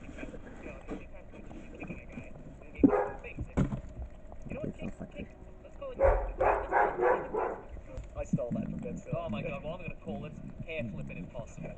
Because every somersault kick just comes with a beautiful swoosh of hair. We'll talk about hair We later. talk about hair at the end. And also, of course, every week I am going to be attempting to replicate something from each movie. Somersault kick? Definitely not. I'm not going to spoil it here. You're going to put out there. What are you doing? I've got something even better. People are going to love it, trust me. So, it does have this distinct Aussie flavour. It's got Powderfinger, who's your famous Australian band for the song on the album. At one point, Tandy Newton goes to the horse races, puts a crisp pineapple on the horse. That's right, Naturally vain. It's good to see some Australian hard currency in these movies. A ridiculous, stupid plastic money. Hey, you can swim with it, and that's why they did it this way. John Paulson is Billy Bard. He is the founder of Propfest. Is he? Australia's largest, and maybe the world's largest short film festival. There you go. Apparently that role was originally going to be taken by Steve Zahn, but he had to pull out at the last minute. Not Aussie enough? Probably. He had to do Sahara in 5 years from this. That's exactly right. Oh, he would have been a good choice, yeah. I mean, the soundtrack, okay, speaking of, you mentioned up top, I'm not against the guitar riff in the Limp Bizkit cover. Yeah. Lyrically, it's the worst song ever made, you know? I get it's the classic Mission Impossible theme in a rock and guitar riff. I think it absolutely works. But there is a reason that none of the lyrics actually make it into the actual film. They're only in the end credits. Now, you mentioned how it was John Woo with the edges sanded off, and I might actually have an explanation for that. Because his original cut for this was 3.5 hours. Oh my god. I know, and that had to be cut down to about 2. And Tom Cruise apparently, this is all like hearsay and IMDb trivia, locked him out of the editing room. Tom Cruise locked him out. Wait. Well, he would have had more creative control because he's choosing who's on it. And he's the producer. Yeah, I think Tom Cruise saw the action of Face Off genuinely. I think he only saw Face Off and went faces, masks, kicks, doves. Yeah, all right, this is the guy. This is the guy. I think that's the train of thought here. Right. Yeah. The essential element of a John Woo movie is just clearly visceral. Yeah. And there's no holding back in the action. And I think putting him at the helm of this movie and then asking him to cut out all the exciting stuff is probably his downfall. And it looks less like visceral action and more like attempted cool posing. Yeah, totally. Right? speaking of, if you look at like the rock climbing, for example, first of all, Tom Cruise did all of that himself. He was taught how to do it. They got stunt guys, but he did it. He was cabled up, but he did that 15-foot jump like multiple times. But that's the only scene that really stands out for me because there's a cable drop that looks worse than the previous movie. That's right, yeah. There's a side-by-side car chase, which is reminiscent of GoldenEye, really, where they're just chatting casually to each other over revving engines going 90. I mean, we often accuse the James Bond series of aping more successful action movies, but I feel like this movie especially has sort of done that as well. It's kind of like aped better stuff, like The Matrix came out the year before, and I think there's elements of that Totally. sort of shoehorned in. Did you like it when the two cars were wedged together and they were spinning in a circle and they were staring into each other's eyes? Yes. What the fuck was that? I don't know. This is also... He nearly killed her, by the way. Oh, yeah. Sandy Hughes got a real rough deal on this movie. In general, there's been a very recent interview with her because she's in Westworld and a bunch of other TV series, movies and things.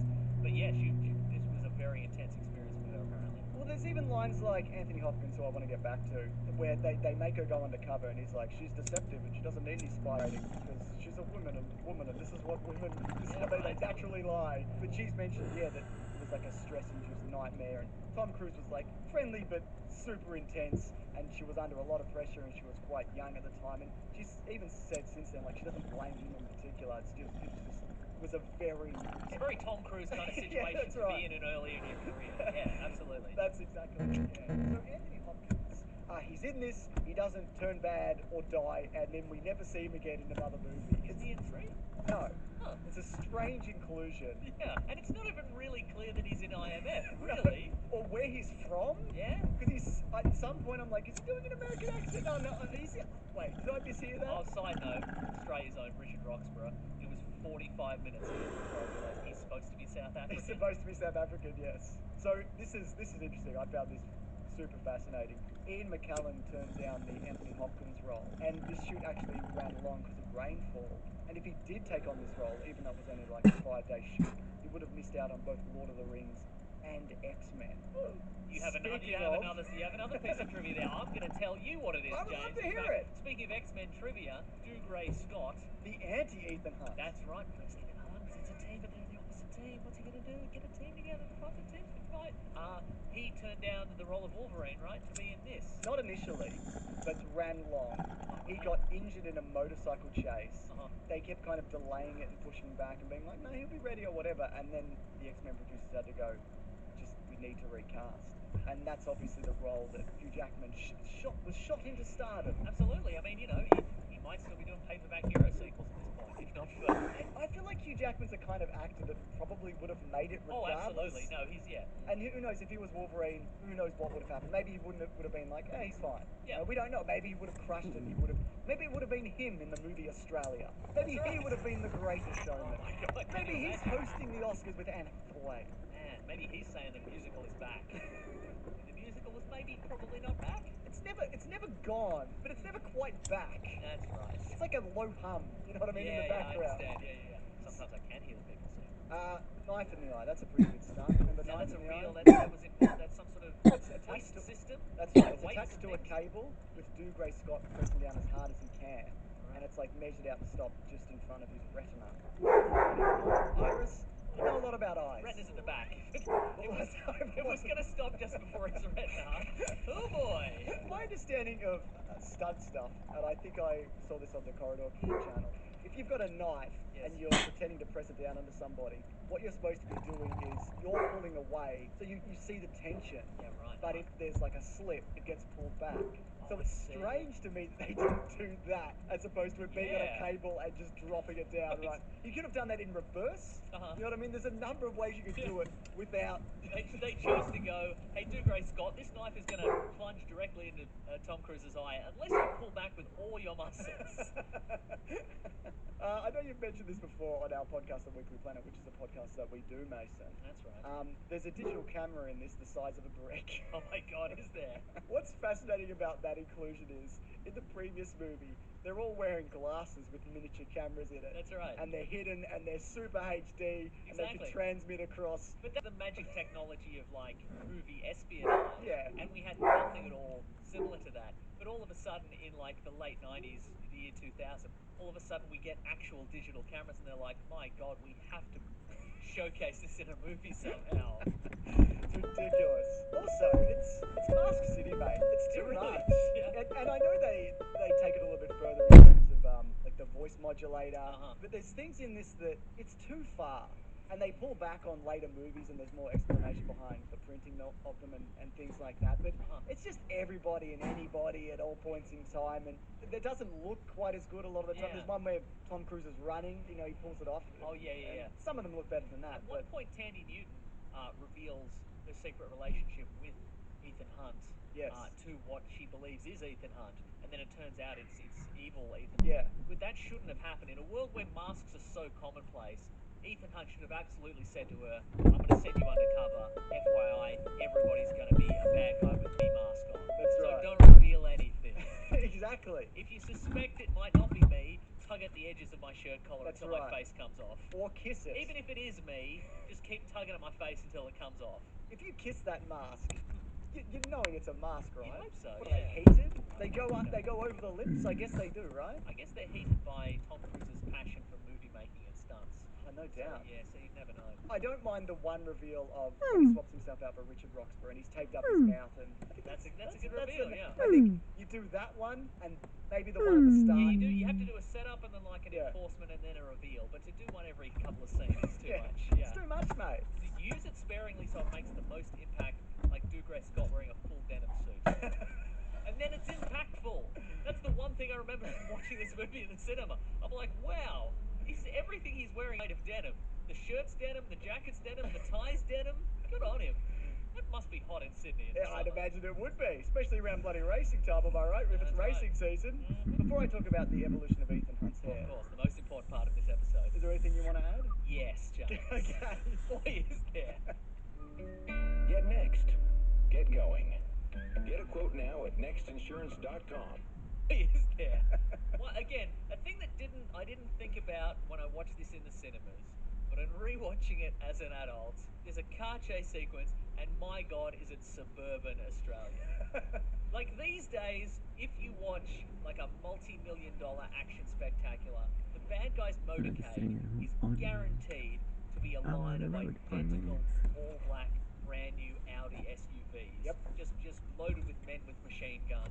And maybe some There's 8 men to a car. Exactly, and then maybe like some like brand new motorcycles with people wielding katanas or whatever. Yes. But in the year 2000, in suburban and outer suburban and slightly regional New South Wales, clearly they couldn't acquire the brand new motors that they needed.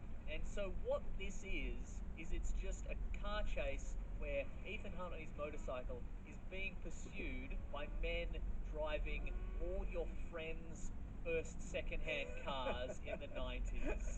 The first car your mate got was this pretty cool car, right? And you're like, yeah, mate, pretty good. I'm pretty sure they acquired all these cars by just going to a McDonald's parking lot, like after midnight, with just all these dudes milling around. I was like, hey, anybody want to sell this your car? We'll give you $500 for it. They're like, all right. It's just Tom Cruise just absolutely machine gunning the fuel tank of a Holden Commodore. There's just Ford Falcons, there's Ford Escorts, the Holden Vectra. There's at one point the bad guys are driving a Nissan Patrol. That's more your dad's car. Sure, okay, But my God, it's so quaint. Yeah. And beautiful. It really is. It really captures a period in time, doesn't it? What an era of filmmaking. I don't think I've seen anything like it before or since. Maybe the movie Two Hands? But that's meant to be set that's in like supposed to low-class suburban Sydney. That's not set in a world of like high-class espionage and millionaires and millionaire mansions, you know what I mean? If you're dropping pineapple... That man has a painting with a dinghy on it in his mansion. He's high class. Okay, so the evolution of Ethan Hunt's hair. We're here again. He's more loosey-goosey in this movie, and I think it's because he's moved further and further away from his military past. He's clearly been doing some training, and he's clearly kind of relaxed into his role, and his hair reflects that. I think you're right, and I think maybe, again, he swore he'd never come back to the IMF in in the last one. Did he? Yeah, kind of. I He's don't like, I'm remember not coming back, and Ving Rhames is like, you sure? And he's like, definitely, never again. And then the sequel, and he's like, no. But at the end on the plane, and they're like, look at this tape. Oh my god, he did, didn't he? Yeah. Alright, but anyway, I think and they've offered him a sweet deal to come back. I think he couldn't resist. Yeah. Also, it's like, he spent a few years doing deep cover IMF stuff, and he's like, deep cover dude needs a deep cover haircut. You know it, yeah. So anyway, here's some facts for trivia that you'll love. It's called Trivia Facts That You'll Love. You'll love it. We do it every week. Nice. This was, and this blew my mind, the biggest movie of 2000, monetarily in the world. My goodness. It beat Gladiator, it beat Shaft 2000. Can you believe that? I can kind of believe that. I mean, this is a big franchise, but I didn't realize it was this big that long ago. Also, each director in this franchise has been asked to return for the sequel. They saw what Brad Bird did and they went, oh my god, Brad Bird, we love what you're doing, come back. And he's like, I can't, I'm Brad Bird. I'm doing Brad Bird things, leave me alone. Yeah, that's it. I'm like, alright. Yeah, but you know, you'd Brian De Palma's, J.J. Abrams, but they didn't ask John Woo to come back. Oh boy. Yeah. Ugh. Also, and this is very interesting to me. You know what? He's got a great legacy though. Go back and watch The Killer. It's Oh, absolutely. It's a primo movie. That cannot be denied. The song I Disappear by Metallica that's on the soundtrack for this movie, I think it's a good song. Lars has talked about how he met up with Tom Cruise and had a very intense discussion about music and what it means and all those guys. You know, what are those discussions you'd have with Tom Cruise? And he got to see an early unfinished version of the movie to kind of write a song. And actually, this song was leaked early on Napster. And that's what started the famous Napster versus Metallica court case, which changed the music industry. That's right. Yeah, so there you go. My goodness. Yeah, artists are getting screwed royally. Right now, Yeah, for what they're doing, and it does seem to stem back from this. I mean, you've got more access now than ever to get your information, you know, get your music out there, but you're getting paid less. It's the relentless march of technology, James. It's going to happen sooner or later. That's right. If you want to support your artist, go get some merch, buy something on vinyl. You know what I mean? Exactly. That's right. See him on tour when you can, not now. You know what I'm talking about. That's right. Yeah. The other thing is, with his percentage deal on profits, royalties, and merchandise, Tom Cruise made 75. Oh, exploding Oakleys. Yes. Tom Cruise made $75 million off this movie. Good for him. And now it's time for me to replicate something famous and impossible in the movie Mission Impossible 2 MI2, which maybe is also called. Yeah.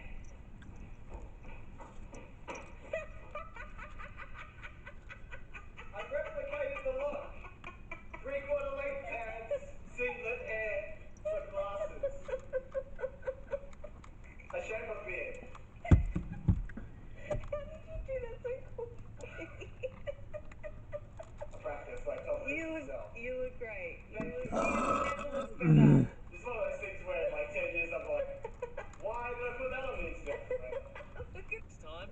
I mean, he purchased some clothes, I guess. That's Yeah. what he did. And put them on. That's what people remember though, isn't it? Yeah, is it? You want me to do a cartwheel kick? Yes. Oh, that's Fine, here it is. surprisingly accurate. I can't see. What happens when a variable valve timing belt fails? Engine, no run. It no vroom vroom. It gone kaput. You have to replace belt.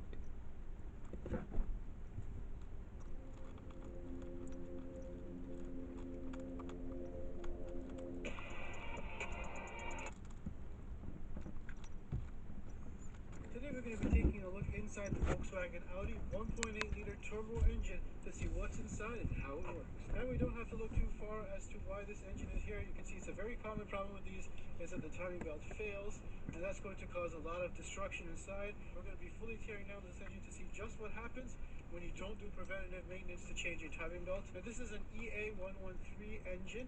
It's a 1.8-liter 4-cylinder engine. It has a turbocharger that's mounted over here on the exhaust side. Now what's interesting about this engine instead of a 2002-ish Volkswagen Passat is that it's situated longitudinally just like a rear-wheel drive car would, except that this is actually a front-wheel drive car. Now this longitudinal platform and engine is shared with the Audi A4, which they do offer in all-wheel drive. Taking a quick look around this engine here, you can see it is driven off of a timing belt, and we've got all the accessories up the front here. The AC compressor would sit over on this side. Here we've got the alternator. Here we've got the water pump that's behind this mechanical fan, and then the power steering pump at the bottom here. Now the other side here we've got a metal intake plenum. There is a fuel rail along the top here because this is port injected only, and then we've got our coil packs on the top here for the 4 spark plug. Now at the back here underneath the intake on the driver's side is where the oil filter is located, and it's underneath a oil cooler. We've also got oil lines that are going to tee off of it and go to the other side for the turbocharger, as well as a bunch of these vacuum lines and coolant lines that run around here. Here you can see the engine mount that we mounted on the left side passenger frame rail. Finally over on the back here we've got a heat shield because that exhaust and turbocharger assembly is going to get pretty hot sitting back here. We do have our oil return and our oil feed lines for the turbocharger. This does use an iron block with an aluminum head. Now I'm going to begin tearing down this engine by removing all Iron block with aluminium head. Here you can see the serpentine setup. We've got this giant belt tensioner over here, crank pulley, power steering, water pump, and then the alternator. You can move that tensioner and feel out this belt here. Power steering pump, water pump pulley. And you just the alternator is 2 bolts. Power steering pump is 4. I remove the accessory bracket from the driver's side. How big these fucking tools The are. actual water pump is just a fan drive pulley. Next up at the bottom here. Now with that stuff out of the way, we can take a look at the cooling system. So the actual water pump is inside of this assembly over here, driven off of the timing belt, which means that when you do a timing belt, it's recommended to replace the water pump. Now just behind that we have the thermostat housing, which is actually made of plastic and it's bolted directly to the steel block.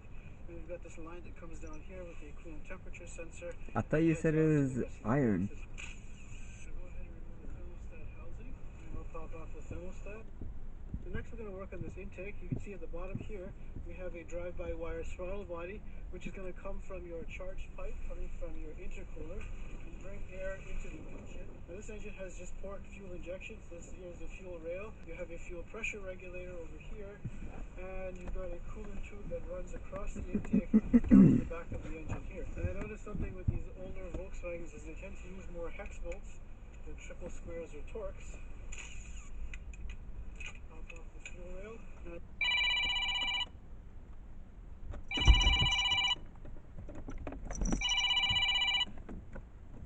Looks like this is a reach because you have the input port and the exit port here. I'll just pop this hose off here. Next I'm removing the air intake. And one thing I don't like about Volkswagen, you can see this is a 10mm bolt and the rest of them are all small hexes. I don't like hexes because they can strip out, and I don't like the fact that you have to use 2 different tools to remove the same part. Now we'll just pop this. Now, unlike modern vehicles, this doesn't have any flaps inside of here that adjust the airflow length. There's a really long, slender intake run. And with the intake out of the way, we have a closer look at the oil filter and cooler assembly. Now, additionally, you can see the crankcase ventilation. It's going to come up off of this block over here and be sent up towards the valve cover. I'm going to remove some of these hoses that go over to the valve cover so we can get to the head. So yeah, well, I accidentally broke this hose.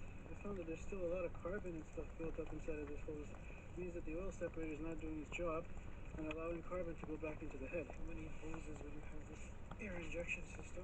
This out of the way. This is your oil line feed for your turbocharger.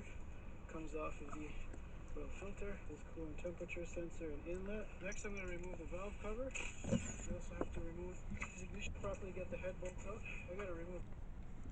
Alright, so while we wait for that socket, I'm going to go ahead and work on the bottom end. So here we are at the bottom of the engine. We've got an aluminum oil pan. And you can see this area here with the 3 bolts is where an oil level sensor would be, probably on the more luxurious Audi models. And then this would be your oil return from the turbocharger. This engine does sit slightly slanted, that's why the oil pan is slanted, so it's flat when it's underneath the vehicle. Over here on the timing side, you can't take out the crankshaft bolt in order to access the timing components. So we're going to first try to pull the pan. Now for those of you who have a Passat and you know what this does, let me know in the comment section below, because it looks a little weird. Release the oil pan bolt to 10mm. Remove the oil pan. Inside the oil pan is pretty nasty, and it does look a little bit sludgy, so I wonder if some water got into this engine. Even you think that? There is sludge in this engine. You can see that this oil pickup tube has a bit of it inside of here, and it's actually kind of blocked up in there. Now taking a look underneath this engine here, you can see we've got the crankshaft's got its reluctor wheel here. We have a plastic baffle.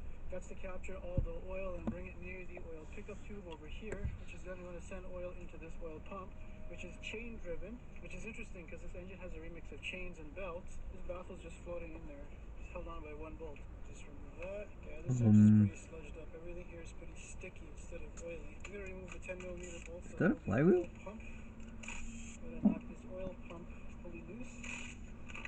And then I can pop off this oil pump. Now taking a look inside of this engine, you can see that it's pretty strongly built. You have only 2 bolts though per main cap. There's no extra bracing across here. But then again, it is an iron block, so it doesn't need extra bolts holding it in. The way an aluminum block would. I don't feel any loose connecting rods or anything obviously damaged down at the bottom here. Anyway, at the back here, I forgot to loosen off these 10mm bolts that hold the rear main seal on before I put the engine stand on. Should have done that before I mounted it.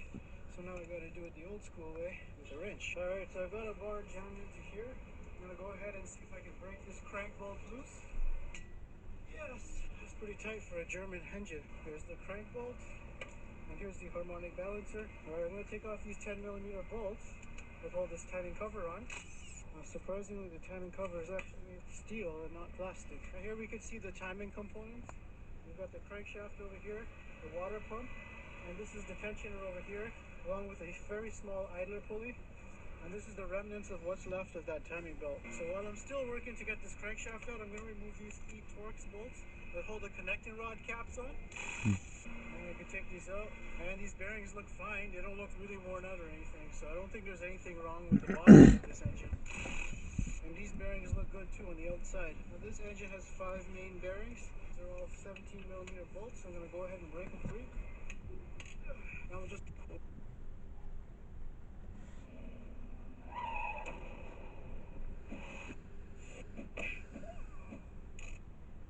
an impact on the oil filter? Let's find out. It's like regular people's cars. Now here we can see the oil cooler a little bit more clearly. Coolant in, coolant out. And then if I remove this nut here, I can remove the oil cooler. That's basically just a heat exchanger. And then with that cooler out of the way, I can remove this last bolt here. That is some pretty clever stuff, dude.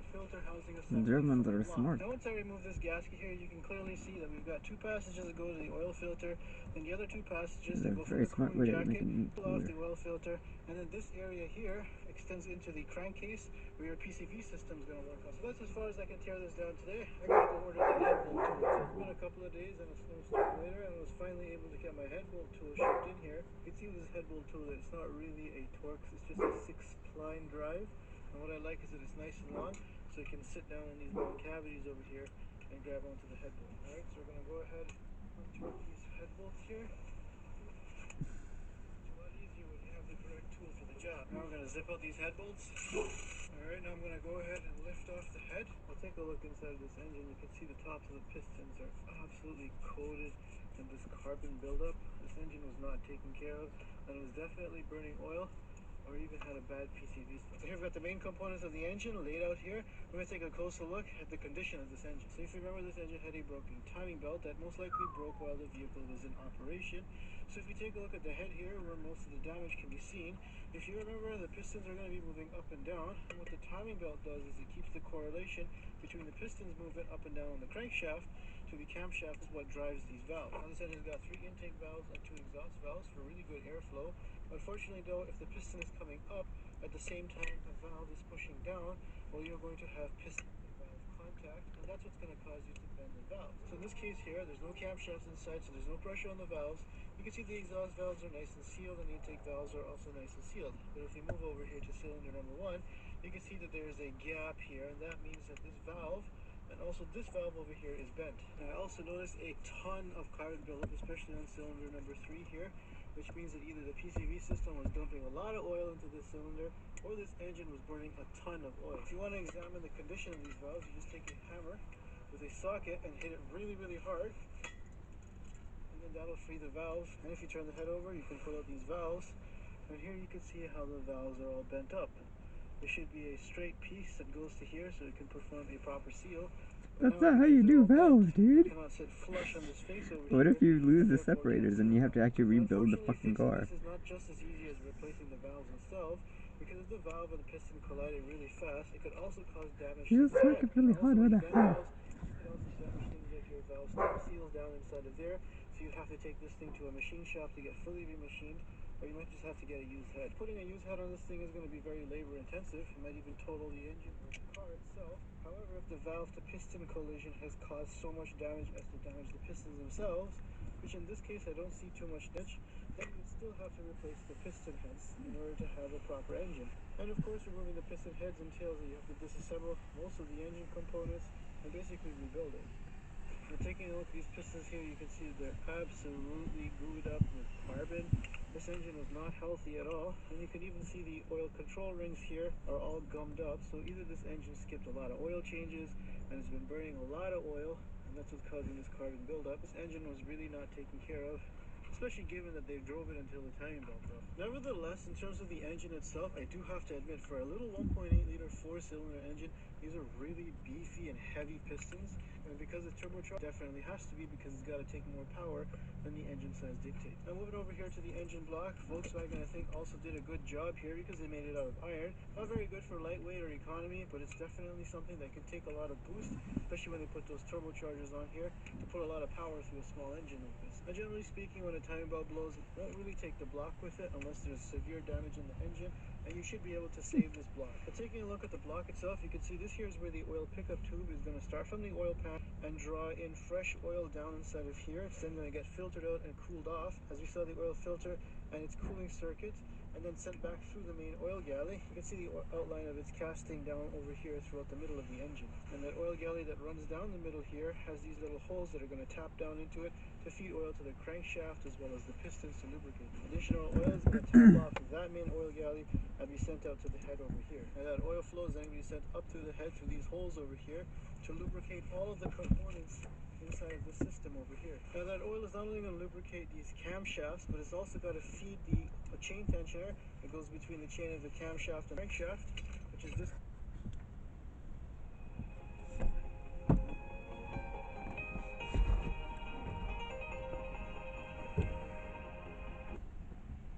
BruceDude.com. When I was a kid, my dad used to take me to get my hair cut at a barber shop. If I got a haircut, I'd go to the salon and just run around, be a little asshole, spray all the hairspray on the shelf, get my haircut, get a sucker, and go the fuck home. But not at a barber shop, no. You sat your silly ass down and you got your goddamn haircut. Okay? You weren't dealing with your mom's best friend cutting your hair. You had a strange, angry man doing it. I walk into this place and everybody's smoking cigarettes. I sit in a chair and I'm thinking, this is where people get haircuts? Somebody's garage? Everybody smells like bourbon? I remember sitting there and there was a bunch of Playboy magazines on the table in front of me. Just some porn for casual read. I'm like, Dad, look, there's porn on the table. Look it. Shut up. But look, there's porn. There's Playboy magazine. Shut up. We talked about this in the car. And then you get to pick which convict you want to cut your hair. You got the bald guy with prison tattoos, some guy with an eye patch, and then the old guy. His hands are fucking shaking. He's over there. You can hardly see anything. He's giving everybody haircuts from the 1920s. I'm sitting there completely baffled. Like, what the hell? I'm getting my haircut by pirates? I guess I'll option with the bald guy, because bald people know a lot about cutting hair. And I'm looking at this nasty-ass barber chair. It's got dried blood all over it. Like, do I really want to sit there? Do I really want to get body lice? But you do it, because you don't want Cyrus the Virus from Con Air ripping your arms off. Sit down, I start telling the guy, oh, I want a number 2 on the sides and finger length on top. Whoa, whoa, whoa, whoa. You want a fucking haircut, right? Look at the board over there. We have one option. Don't give me any of that fancy jargon. You want your hair shorter than it is now. Okay, I got it. Start making these weird-ass jokes. Jokes that you're not even sure are jokes at all. They're like, man, you're a cute kid. If I didn't know any better, I'd steal you off the street and take you home with me. You're like, what the hell? Your eyes are fixed on the front door. Like, I could just leave. I could just get up and run out of here. Run down the street screaming and make a scene. You look back at your dad. He's fucking sleeping on the chair. Like, what the fuck, Dad? Is this guy gonna fucking cut my hair? Is he gonna skin me alive? So they start cutting your hair, and you gotta be perfectly fucking still because they'll cut you. And if they cut you, they'll yell at you because it's your fault. Stop fucking moving your head. Alright, shit. I'll try not to blink. I'll try not to breathe at all, really. You're praying to Jesus. You're like, God, please, just get me through this. I'll give you all my Pokemon cards if you just take me to a salon. And then 10 minutes later, they're done, and it's actually a really good haircut. You're like, holy hell, that's the best haircut I ever had in my life. Thank you, strange man with only 4 teeth in your head. You cut hair really good. And then you think, maybe it's worth it. Maybe it's worth a few cigarette burns and almost shit in your pants for a really good haircut. And then you're like, no, not fucking worth it. I'm in the car, I'm like, Dad, don't you ever fucking take me back there again, okay? You take me back there again, and I'm gonna be a drug addict rapist when I grow up. And then you'll find me years later, cutting hair at that fucking barber shop, scaring the shit out of little kids my age. God, your hair smells good. You sure you don't want to take your shirt off before we do this thing? Ha ha ha ha.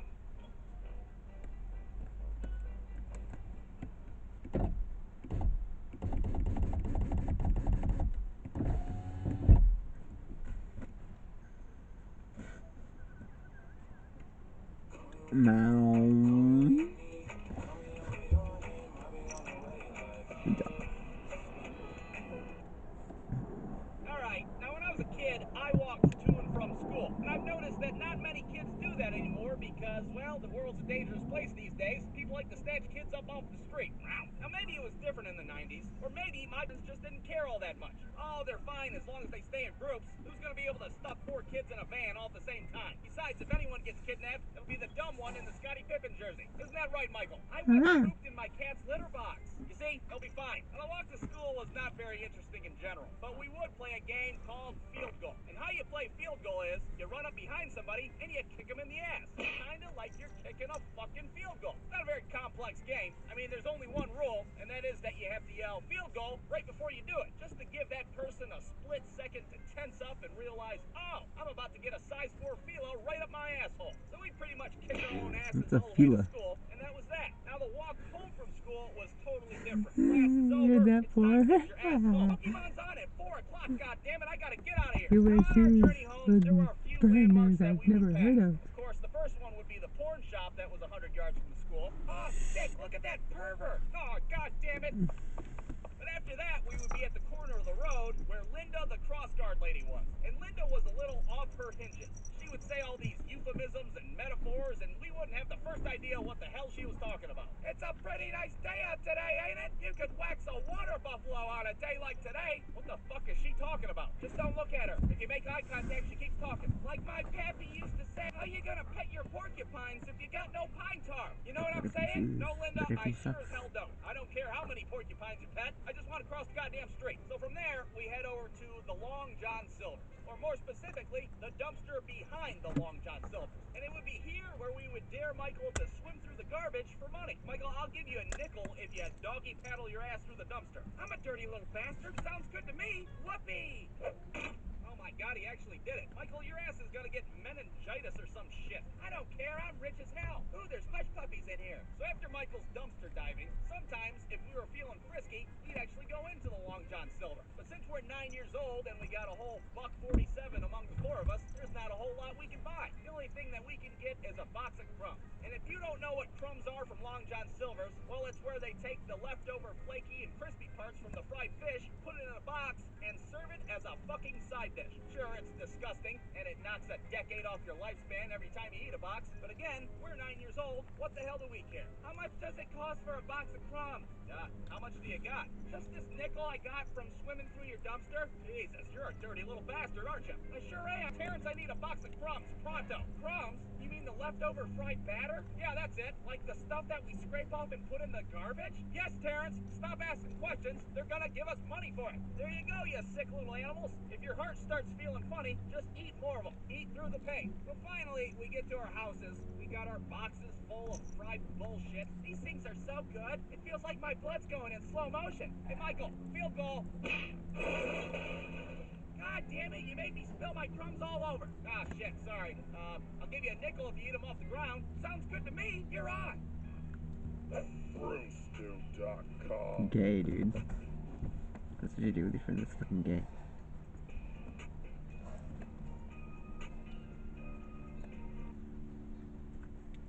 Running has healed me in so many ways. To not only feel Ainsley's presence, to continue to be moved by her, but at the same time to grieve. Thomas Edison invented his phonograph in 1877. It was pretty cool, I gotta admit. It was the bee's knees, the cat's meow, the wombat's toe. Then the world was all like, you're doing it wrong, Edison. Edison's invention worked great, but there was a small problem. Edison was shape challenged. And today we're gonna explore what went wrong. I'm Alec, and this is Technology Connections. For this pun to revolve around the cylinder. Edison held firm to the cylinder concept, but there was a challenger lurking in the darkness. This man, Emil Berliner, was experimenting with another method of recording sound into a wax record. At first, he was experimenting with the already established cylinder. Berliner's effort was to create a cheaper phonograph meant for recording children's material. He wanted to change the recording movement of the stylus from an up and down motion resulting in a hill and dale pattern in the groove to a side-to-side wobble resulting in a groove that walls would move laterally as the record progressed. There was one problem though. A stylus couldn't work. Styles such as in Edison's design couldn't go deep enough into a recording material to get a deep groove, which was necessary for the recording motion that Berliner wanted. He solved that problem in a bit of a roundabout way. Rather than record directly into the medium like wax, he used a principle similar to the phonautograph. He would use a cylinder covered in lampblack, and he would etch a line into it using a wobbling stylus. He'd end up with a cylinder covered in a wavy line, just like in Martingale's original phonautograph. But he took this a step further by photo engraving another cylinder. If you shine a light through the first cylinder, light will come out that wavy line. And with special light-sensitive chemicals, you can etch into another cylinder and make a deep groove based on the shape of that line. So you'd end up with the second cylinder covered in deep grooves that wobbled. The new cylinder's groove was deep enough to run a tall steel needle inside. The walls of the groove were constantly moving right and left, and they moved in the same pattern of the line that was drawn when originally recording onto the cylinder coated in lampblack. So we now ended up with a groove containing sound, just like Edison's. The only difference is that the movement of the reproducer has been changed from up and down to side to side. It might be difficult to visualize the difference between Edison and Berliner's design, but through the magic of 3D printing, we can blow up a simulated groove and take a closer look. Remember the sine wave from last episode? Well, here it is embedded into the grooves of Edison and Berliner's phonographs. You can see that Edison's groove is straight and narrow, but its height varies along its length. So as the stylus tracked the groove, it would be pushed up and down as the groove passed below. Berliner's groove, though, was very different. See, it's not straight, it moves from side to side. And the depth is uniform across the groove. You can see that if you look in from the edge. The needle riding inside would be shifted left and right as the groove moved past. This is the same sine wave as before, but it's now recorded in a different fashion. Looking straight down into the groove, you can see the shape of the sine wave. Berliner was granted a patent for his design in 1887. But he quickly realized that the cylinder was, to put it bluntly, dumb. He realized that with his photo engraving method, it would be much easier to use a flat disc instead. Now, the flat disc also brought many, many more advantages, but we'll take a look at those in a bit. Berliner also discovered that he could skip the photo engraving process altogether with the disc. He could just record into a soft wax disc and use this as a mold to create a master. The disc format took a while to get going. In fact, the first discs were released right around the same time that Edison's machine was hitting the market. But they were plagued with a lot of problems at first. For one thing, the discs were smaller. They couldn't hold much music on them. And also, these early machines were entirely run by hand, so it was very difficult to play a record at a constant speed. But these were all easy problems to fix. Berliner was eventually able to make a disc phonograph with a spring-wound motor, so the speed problem was solved. And the recording time issue was really easy. Just make the discs bigger. By increasing the diameter, he was able to increase the recording time from 2 minutes to 3, and then 5 minutes with a 12-inch disc. But if the disc was so much better than the cylinder, why didn't Edison just go with it in the first place? He almost did. Recall from last week when Edison explained the genesis of his idea. I was experimenting on an automatic method of recording telegraph messages on a disc of paper laid on a revolving platen. The platen had a spiral groove on its surface. Over this was placed a circular disc of paper. An electromagnet with the embossing point connected to an arm traveled over the disc, and any signals given through the magnets were embossed on the disc of paper. He had a freaking disc in mind from the get-go. But he abandoned it, and for an admittedly admirable reason. Discs have a bit of a geometry problem. If you take a look at a spinning circle, you'll find that areas near the outside of the disc are traveling faster than areas near the inside, even though the disc is moving at a constant rotational speed. It's very simple geometry, and it has to do with circumference. With a 10-inch disc at the edge, the circumference is about 31.4 inches. If the disc is moving at 60 RPM, then it completes a circle in 1 second, and the speed at which it's traveling at the edge is 31.4 inches per second. But as you approach the center, it slows down. At 1 inch into the disc, now the surface is moving at 25.1 inches per second, because the diameter of the disc 1 inch from the edge is 2 inches smaller. We would calculate the circumference by multiplying pi, about 3.14, by 8 inches, our new diameter, and we get 25.1 inches. Go in another inch, and now our diameter is only 6 inches, which gets us a speed of 18.8 inches per second. So as you can see, the speed at which the surface is going past the point on the circle is slowing down as you approach the center. Even the rotational speed remains constant. This would mean that in a disc record, the speed at which the groove was traveling underneath the reproducing needle would slow down as the record progressed. Edison surmised that this would impact sound quality, and he was right. High-frequency sounds are caused by very fast vibrations, so the resulting pattern in the groove has very close spacing. You can see this if you look at this photograph of a cylinder record surface.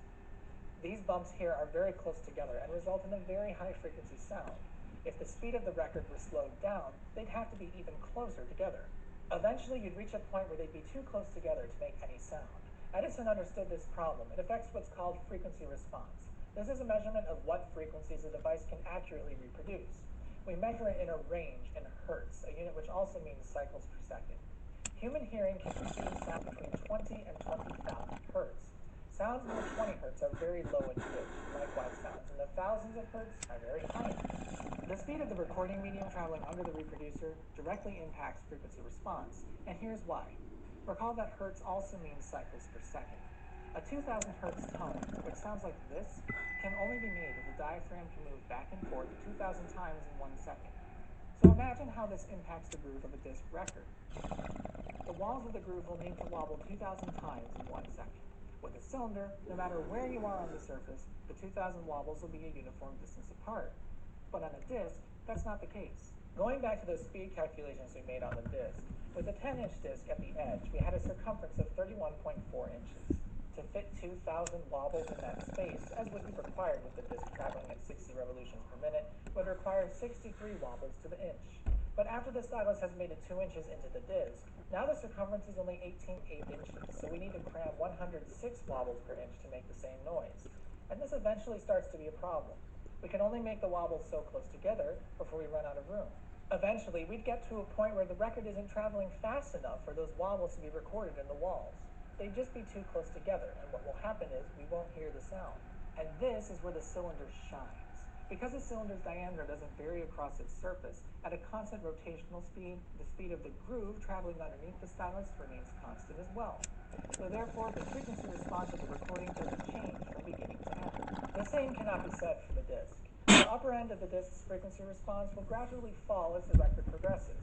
And it all has to do with the fact that for those high-frequency sounds, we need to squeeze them in smaller and smaller spaces as we get closer to the center of the disc. So Edison had a well-thought-out reason for going for the cylinder instead of the disc. He deemed it more scientifically correct. There was one problem, though. That issue of frequency response, in practice, it didn't matter at all. These early machines weren't capable of reproducing sounds that high. Remember, this is the sound quality we're talking about.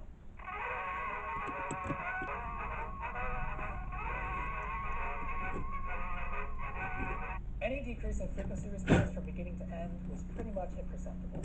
With the issue that Edison sought out to avoid turning out to be a, well, non-issue, it's easy to see why the disc was so much more successful. It was a case of anything you can do, I can do better. This album holds 10 disc records. They're all conveniently organized for easy access. If each of these records was a 12-inch disc, this would hold 50 minutes of recording time in this small space. Look, Dad, Contrast I can that do to the the flips. cylinder, which only holds 2 minutes of recording time. Do the flip, you gotta wonder if you even have the Edison clutch. did improve these to hold 4 minutes of recording time by increasing the amount of grooves per inch, or the groove's density. But that still didn't best the discs 5 minutes. Discs were also inherently less fragile. A cylinder isn't a very strong shape, so they can shatter pretty easily. Discs, though, were much more durable. You can also fit a lot more written information on a disc. The recording doesn't go all the way to the center, so you have a large area to place a label. This label can include information such as the record company, the artist's name, the composer's name, the recording time, on and on. A cylinder, though, could only have a little bit of information stamped on its edge. Any other information would have to be printed on the cam, and little more than the song title ever was. Perhaps the biggest advantage of the disc was that they could be manufactured much more easily. At first, if you wanted to make another copy of a recording, you'd have to literally record it again. Duplication wasn't yet possible. But the disc had a handy way of doing it. If you record it to a soft, wax disc, you can coat this disc in a metal. If you take the metal off the disc, you'll end up with an inverted master. That is, instead of the grooves being carved into its surface, the grooves would be protruding upwards like this. You could then take this metal disc, called a master or stamper, and squeeze a puck of melted wax between it and a solid surface. Let the wax cool, and you now have a copy of the original record exactly like the first. You could do this hundreds of times with the same master. Cylinders, though, were much trickier to figure out. Edison eventually did with his gold molding process, but it was slow, complicated, and it cost a lot more. So it took a lot longer to get the records out to the public, and when the consumers paid for them, they were more expensive. The extra cost of cylinder began to look even more ridiculous because take a look at this handy feature of the disc. Look what's on the other side. Another song. Eventually all disc records have 2 songs, one on each side. The cylinder couldn't possibly do that. The final nail in the coffin came from who was recording music for the disc and cylinder. Edison kept things really tight, so only certain people were recording for his cylinder machines. But disc records, there were many record companies producing many varieties of music. You had more artists, more genres, the selections were immense. You ended up with a situation where the discs were cheaper, more durable, easier to make, easier to store, easier to use. It just made a lot more sense.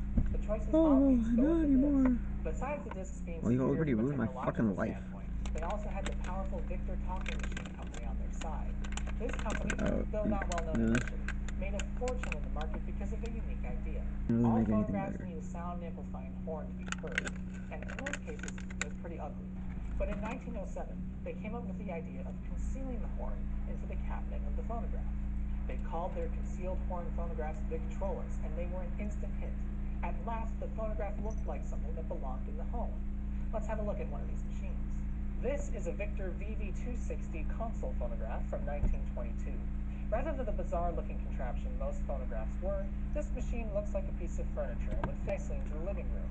Many styles of Victrola were available, from standard tabletop models to extravagant Chippendale masterpieces.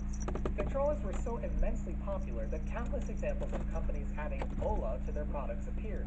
Even Edison fell into the trap with his Amberola line of phonographs. There's one example of this Ola craze that survives today. In the 1920s, a company started making radios for automobiles. What did they call their car radio? Well, the Motorola, of course. Aside from its nicer appearance, when using the machine you can start to get an idea of why discs took off.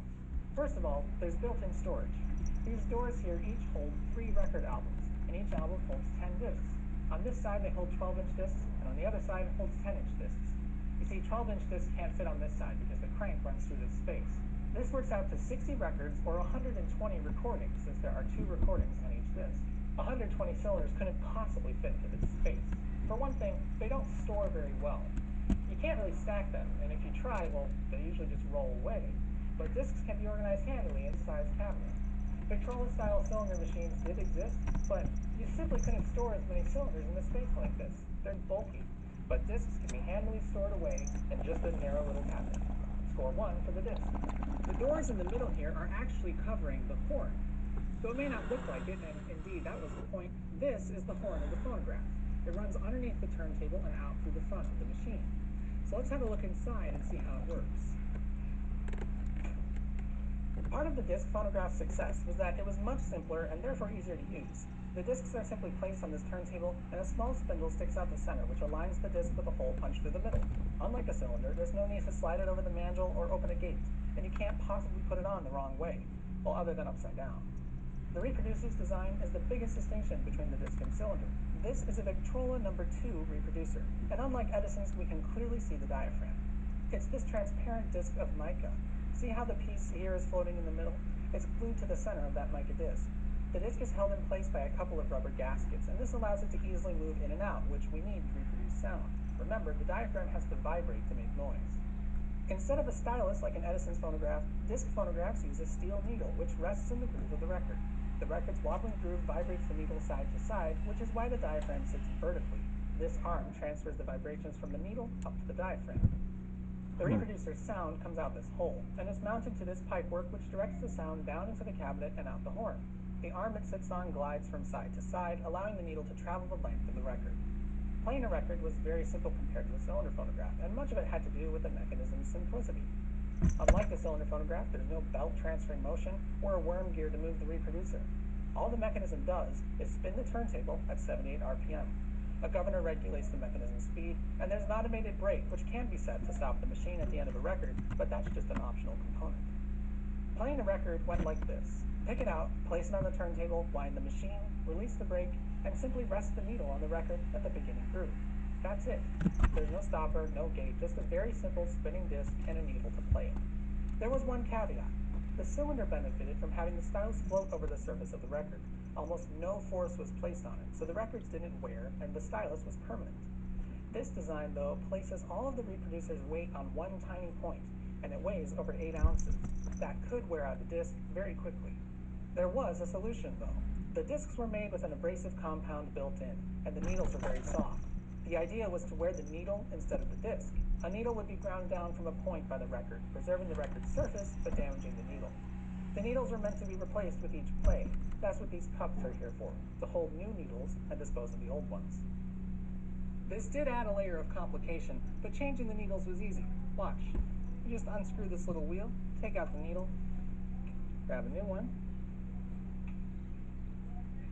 and tighten it down.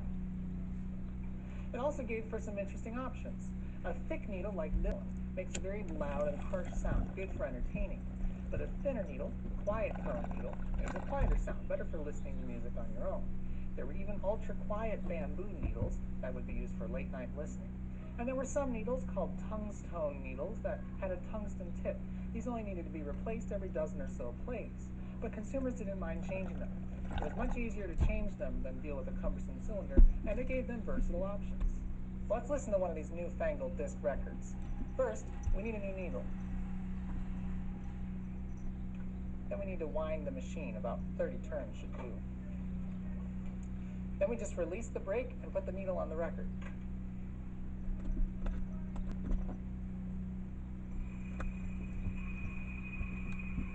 Oh shoot, one more thing. This lid here isn't just decorative.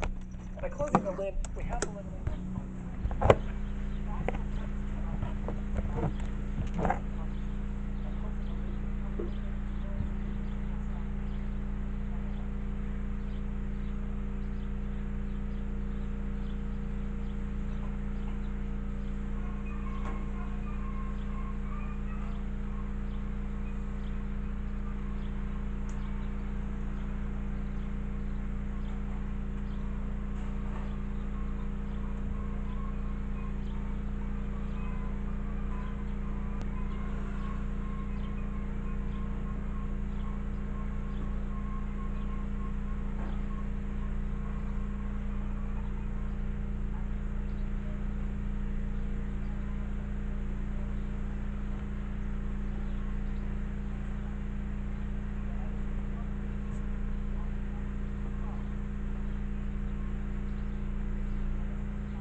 What?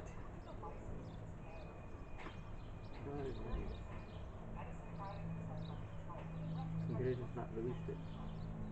Retard.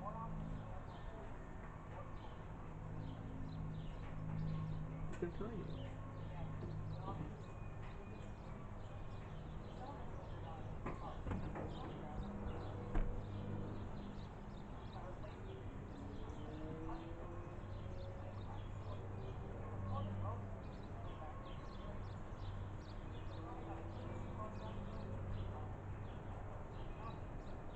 No, you got it.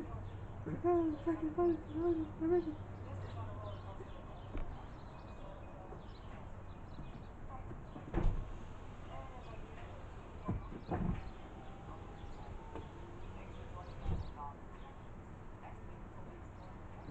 Are you serious? It's bullshit.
What's this asshole doing, huh?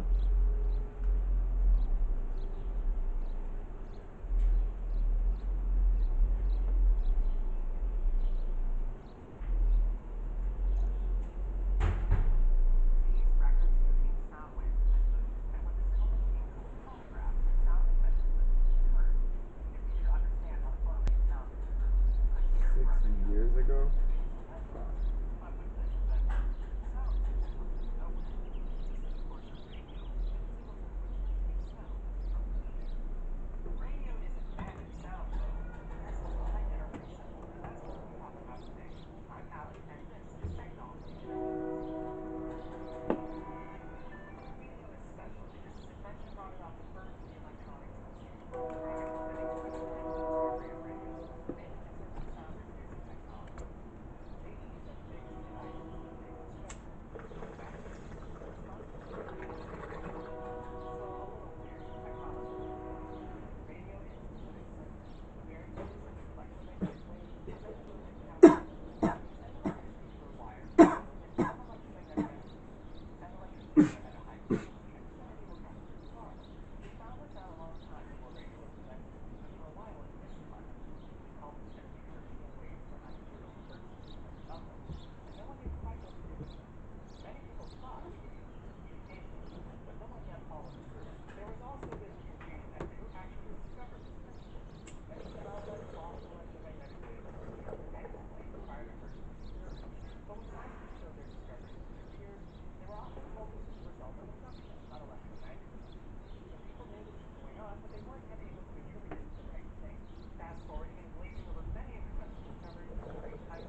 see. No. This is a very old crystal radio set. I'm not even sure what year it's from. It's called a crystal radio because it works with this crystal radio. But dude, I find this hilarious. Well, it's a semiconductor. It conducts electricity better than what you write it. Without it, you wouldn't be able to hear any sound. Why? Okay, a little more theory. AM radio, which we still use today, is a constant stream of signal in an amplitude that varies.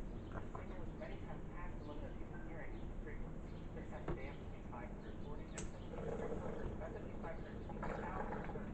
Human hearing can't detect anything up to 15,000. So it's way above the limit of our hearing. But it's not the signal itself that we want to hear. It's the modulation built into the signal.